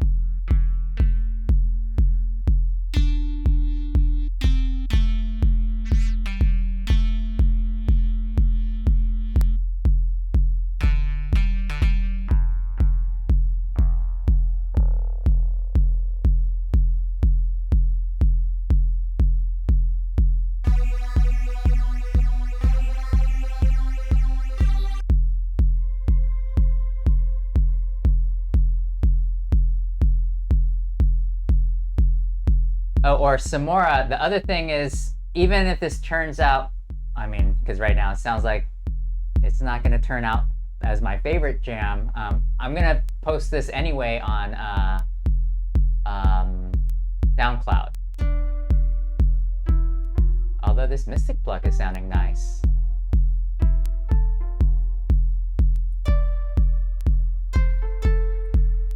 And I can mess with the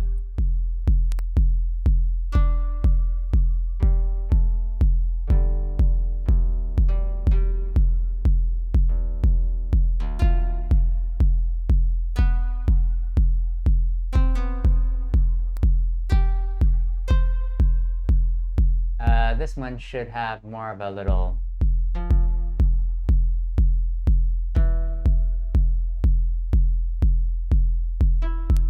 let's see.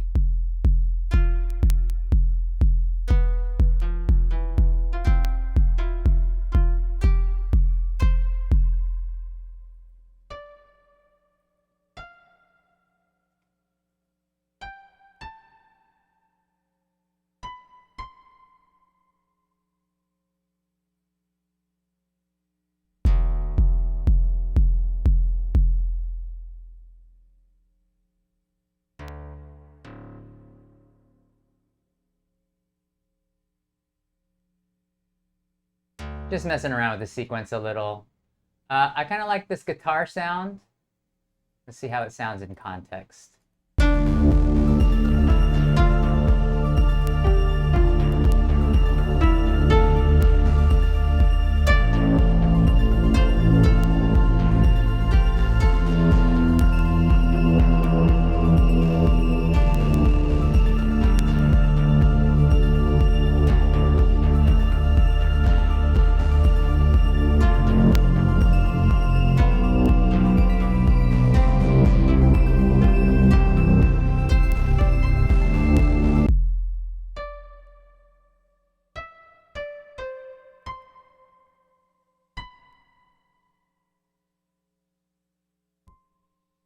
Yeah, so something like that, and then let's just put a ton of delay on this. And then just record it in, because Pigments takes a lot of CPU. Anybody out there use Pigments? Yeah, I'm definitely going to finish with today's progress, even if I go over.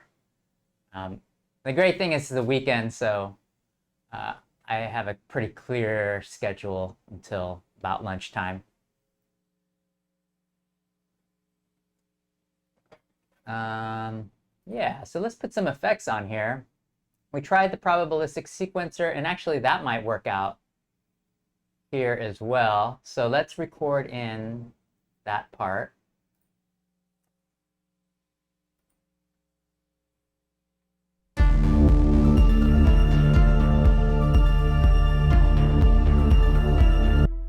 That.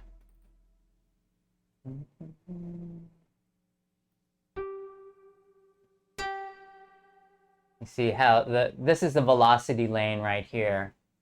And because Pigments is a wavetable synth, it's got all different types of sounds with different transients. So they have it such that, you know, it's almost like a real instrument, where if the harder you press a key on a keyboard, or you know, have the velocity raised, the more of a sharp attack that string's going to have. So it's like actually kind of a cool, realistic sound that will put a ton more of effects on there. Okay.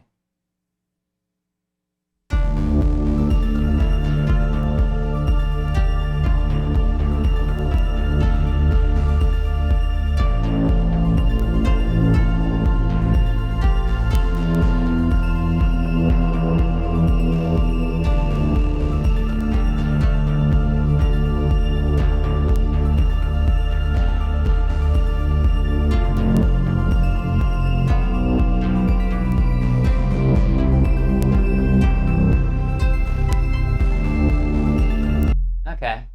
Yeah, I mean, that's cool for now. I mean, I would like this pluck right here to be a little louder, and we can always do that in post, but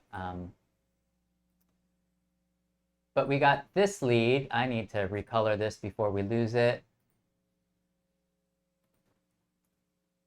Guitar, pluck, pigments. And then along those same lines, just so we are sure to use everything that we were that we said we're going to use, let's use this probabilistic sequencer and a scale and get another like little plucky sound. And I'm thinking that that little guitar pluck that we had, that'll be like our long break solo kind of thing. But then in the meantime, we can use this probabilistic sequencer to, well, let's just hear what we have.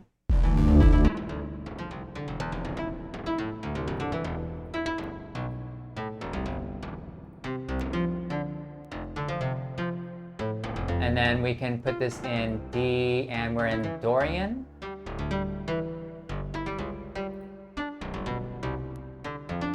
And then see, we actually have 2 lanes of pitch. So I'm gonna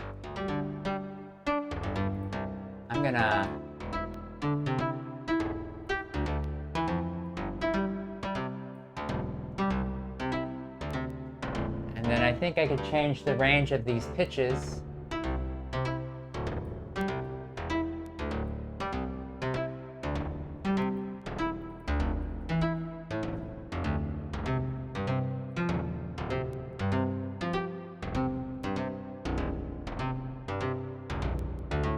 Oh, I see. Okay, the way the sequencer works is that there's a pitch A and a pitch B.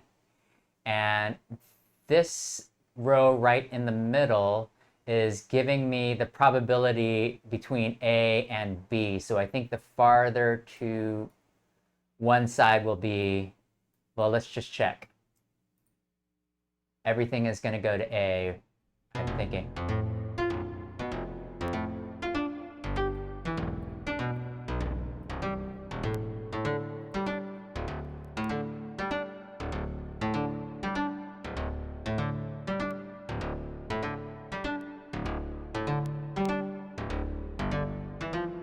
Yeah, so I guess if it's 100, it'll be 100% on the A side. So I don't know if there's an easy way to kind of restrain this. This is kind of too low for me, but I mean, we can always put in a MIDI effect at the end that will raise the pitch.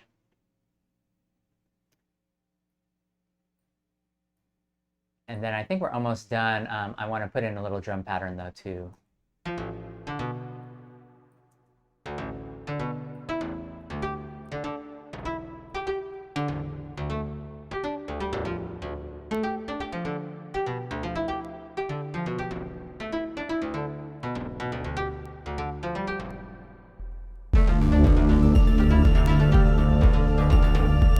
See, it always sounds better when you hear it in context, right?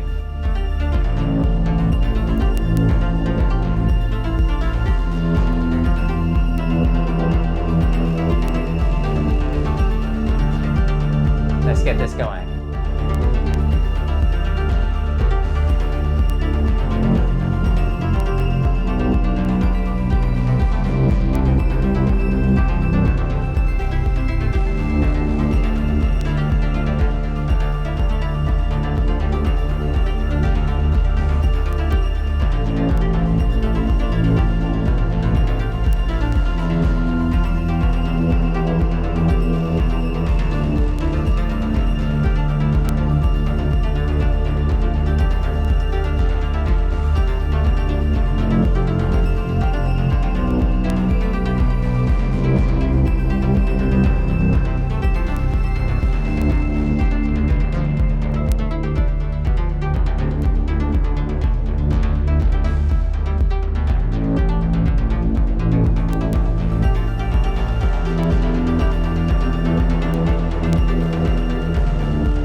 Okay, so we got some, this is like an arpeggiated pluck pattern. And let's make this pink. These guys here they were our attempt at the microKORG, but see what happens when you don't use equipment a lot. Yeah, much better in context. I know sometimes it sounds so crappy, but then when you add a beat to it and then listen to it with the rest of the song, it's just like, oh yeah, that actually kind of works. You know, it'll hit the parts that that need some fill to it. So I think we're ready. Although let's make our beat a little more interesting.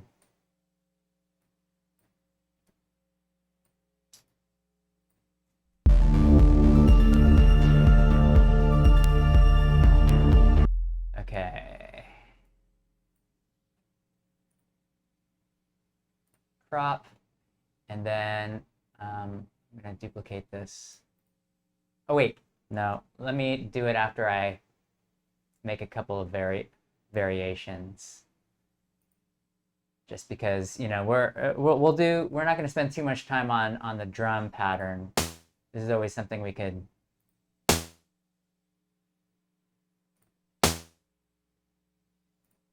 maybe something like this.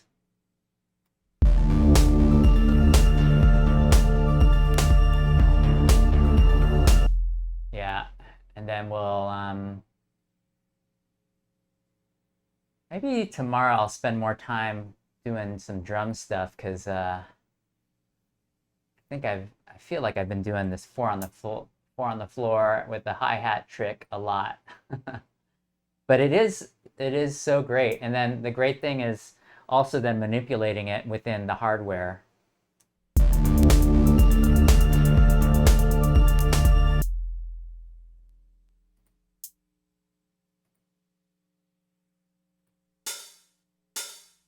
A little 909 over here, and then I'm going to do some light sound design. And we can always start off with a crash cymbal over here. And you can see my latency is so nuts. But now that we have our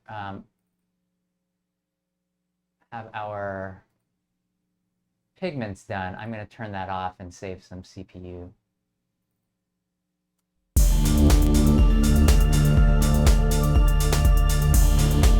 So, okay, there we go. And then we'll just duplicate that, and then duplicate it again. And then maybe on the machine, I'll do some other percussion. And then I'm gonna, maybe we'll just do 4 bars on the machine, and then I'm gonna record in some motion. So don't worry, this isn't the final product.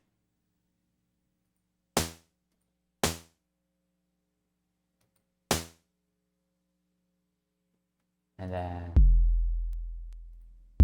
just to give some variety.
Pan the hi-hats now.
on the kick.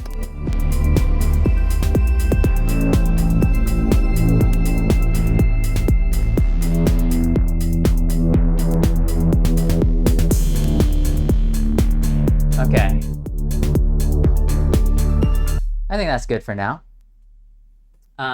So let's put this together, and then, you know, make sure that there's some variation in the drum.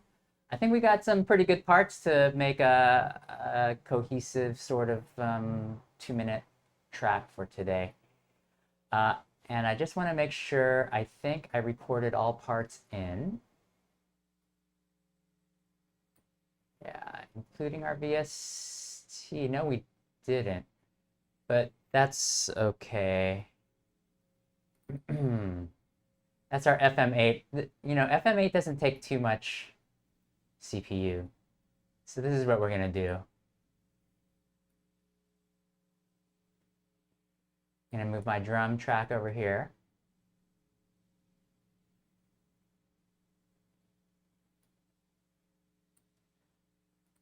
I'm going to get rid of that MIDI track, move it. Drum, we don't need radio, we don't need any of these guys. Just delete them. Okay. Let's clear, yeah, let's clear these guys out. So we have our guitar lead, we'll make sure that's number 2, and then number 3 will be our guitar pluck. They're the same sound. I'm gonna up the delay on both of them. I don't think it had recorded. This one is our Pro 1. It's sort of our alt bass. Our VST, yeah, this is actually our string, so we don't really need this one. But I do want to keep some of that reverb on there. Audio was what? Oh, this was our bass line. This is our main bass line. And shoots, I got rid of that radio, but it might have been nice to put in some little vocal hits. Although I think I've got a bunch of radio samples that we could kind of listen through. Let's see if there's anything that might fit.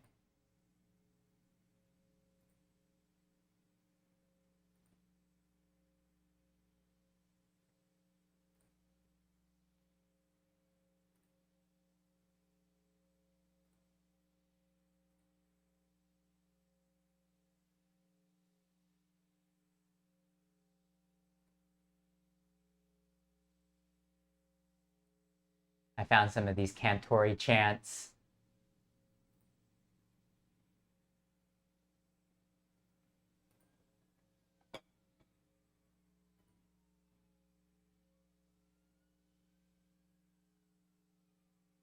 Oh, this might work.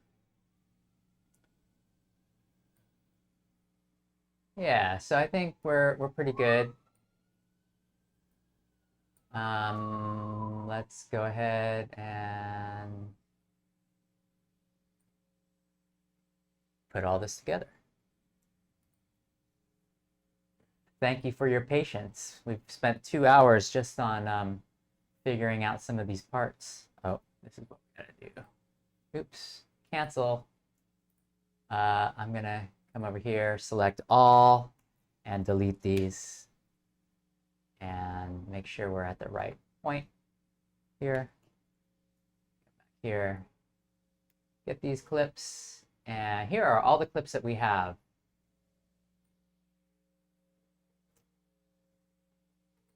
This guitar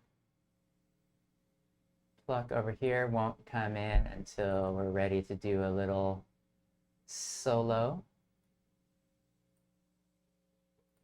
These drums I'm going to duplicate a few times because I don't even want to start the beginning.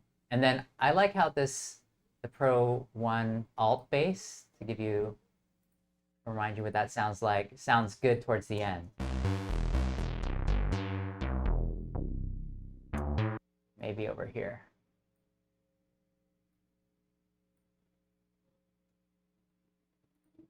And this is our main string part. Maybe we don't even want this to come in until about right here. And then, yeah, this is perfect because then this is our break, and then here's our end break.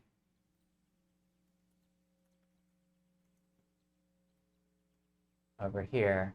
And then this will kind of just fade out. And actually, maybe we don't even want the drums to come until after that kind of fades out, but let's see.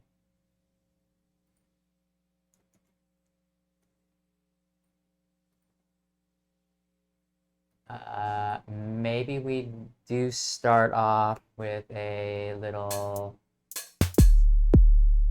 4 on the floor. What do you think? Let's see what we have so far. No other way? No.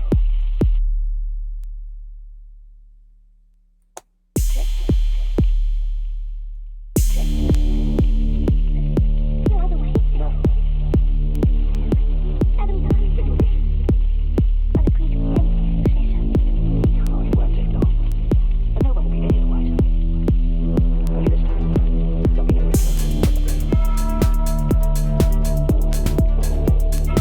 Ooh, that bell tower sound is kind of cool. That would have to come in.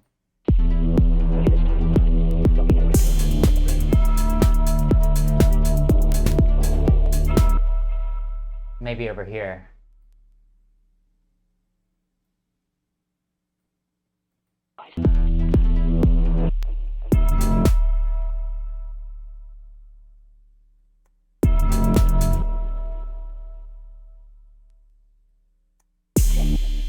Oh, that's the bass line.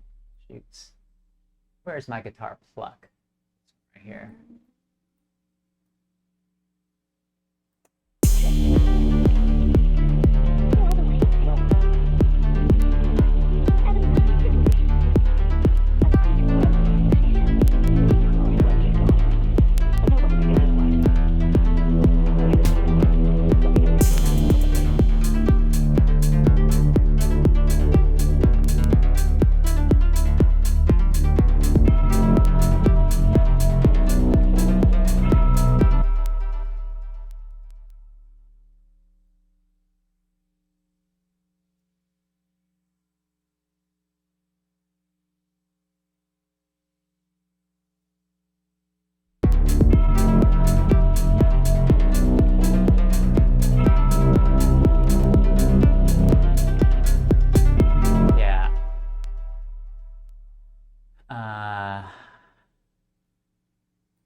These clocks can actually move down in pitch.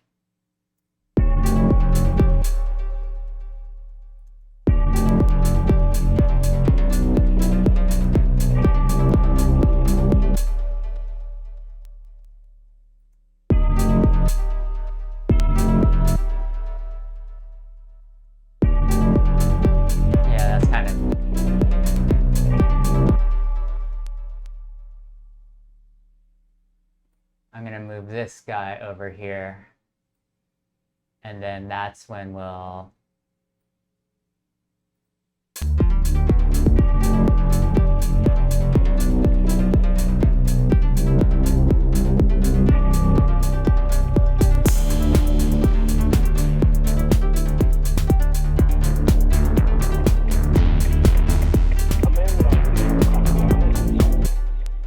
and then this break is actually instead going to be another.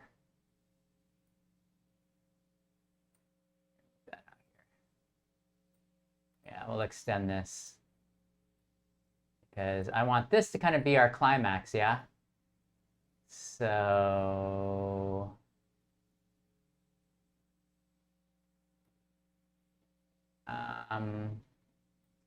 maybe duplicate that.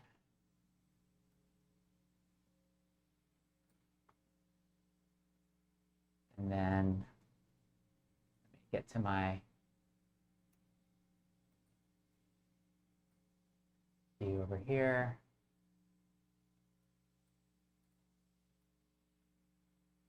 Actually, this is the main part, right? So let's hear what this sounds like.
And maybe some of these vocals over here. Reverse that. Yeah, we'll do some reverses, and then and in fact we can kind of manipulate it a little bit more.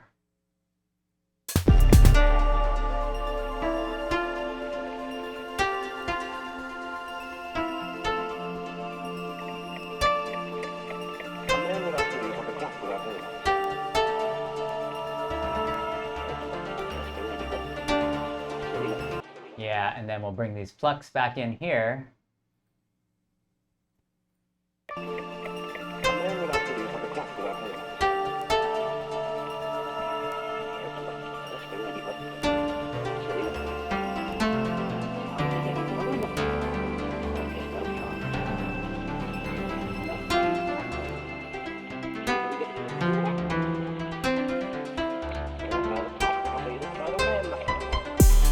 Okay, I didn't like that. I don't like this end part, so let's see.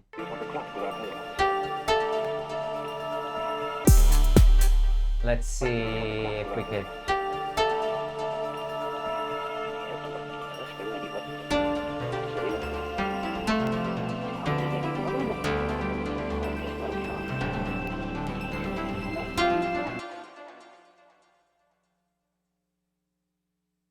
Maybe it just ends right here. And then we could bring the drums back in. And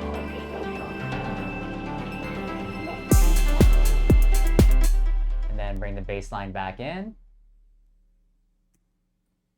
And then we'll just end the song. All right. So Samora, this one is for you. Gotta have more bell.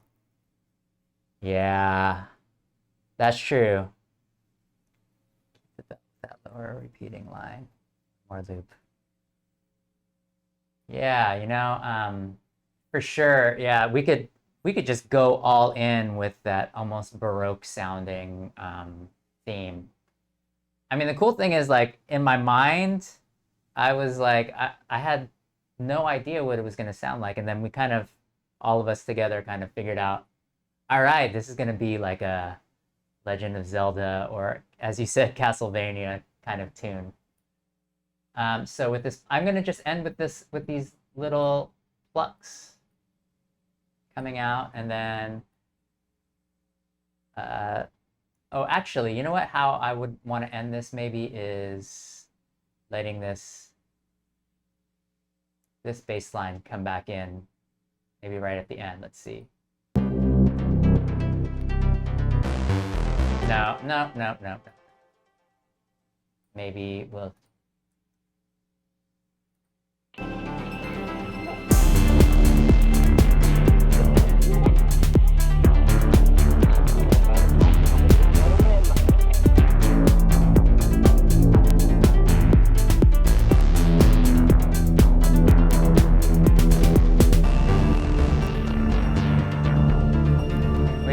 We gotta have more of those bells, yeah.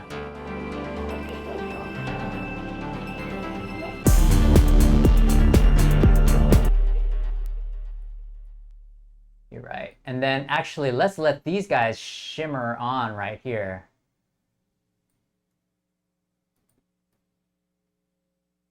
These will be more dreamy sounding right out here.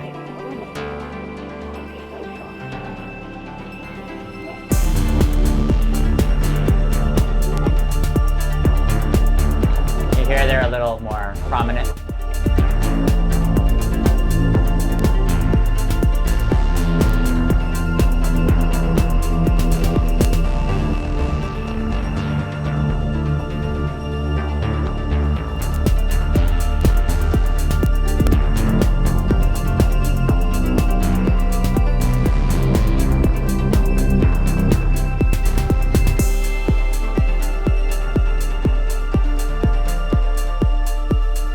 Let's let these guys pluck.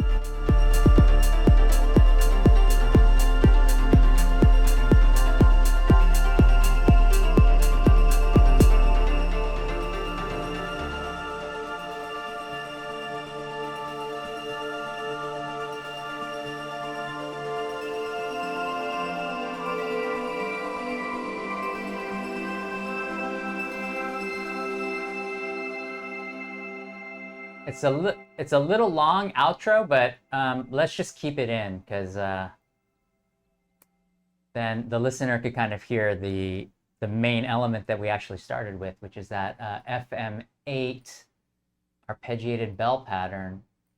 And as Samora said, more bell. We could add some cowbell as well. So let's just hear what this sounds like. I'm going to record it in and let's just call it a day. Have a great weekend, everyone. I'm going to turn my mic off, but I really appreciate you guys watching and paying attention. And yeah, I love doing this because it makes me actually sit down and make something from scratch every day. So thanks for joining me on this ride. Actually, I forgot we got these clock tower bells. I'm gonna put this on right here. And I'm gonna have that dialogue come back in right after the bass line, but more drawn out. Sorry, there's always things that can be done. But yeah, we can do it like this. And I don't know what it's gonna sound like, but let's just roll with it as is. But I will have my back to you because I'll be manipulating some of those knobs. So thanks again. Thanks for everything. And have a great rest of the weekend. Aloha.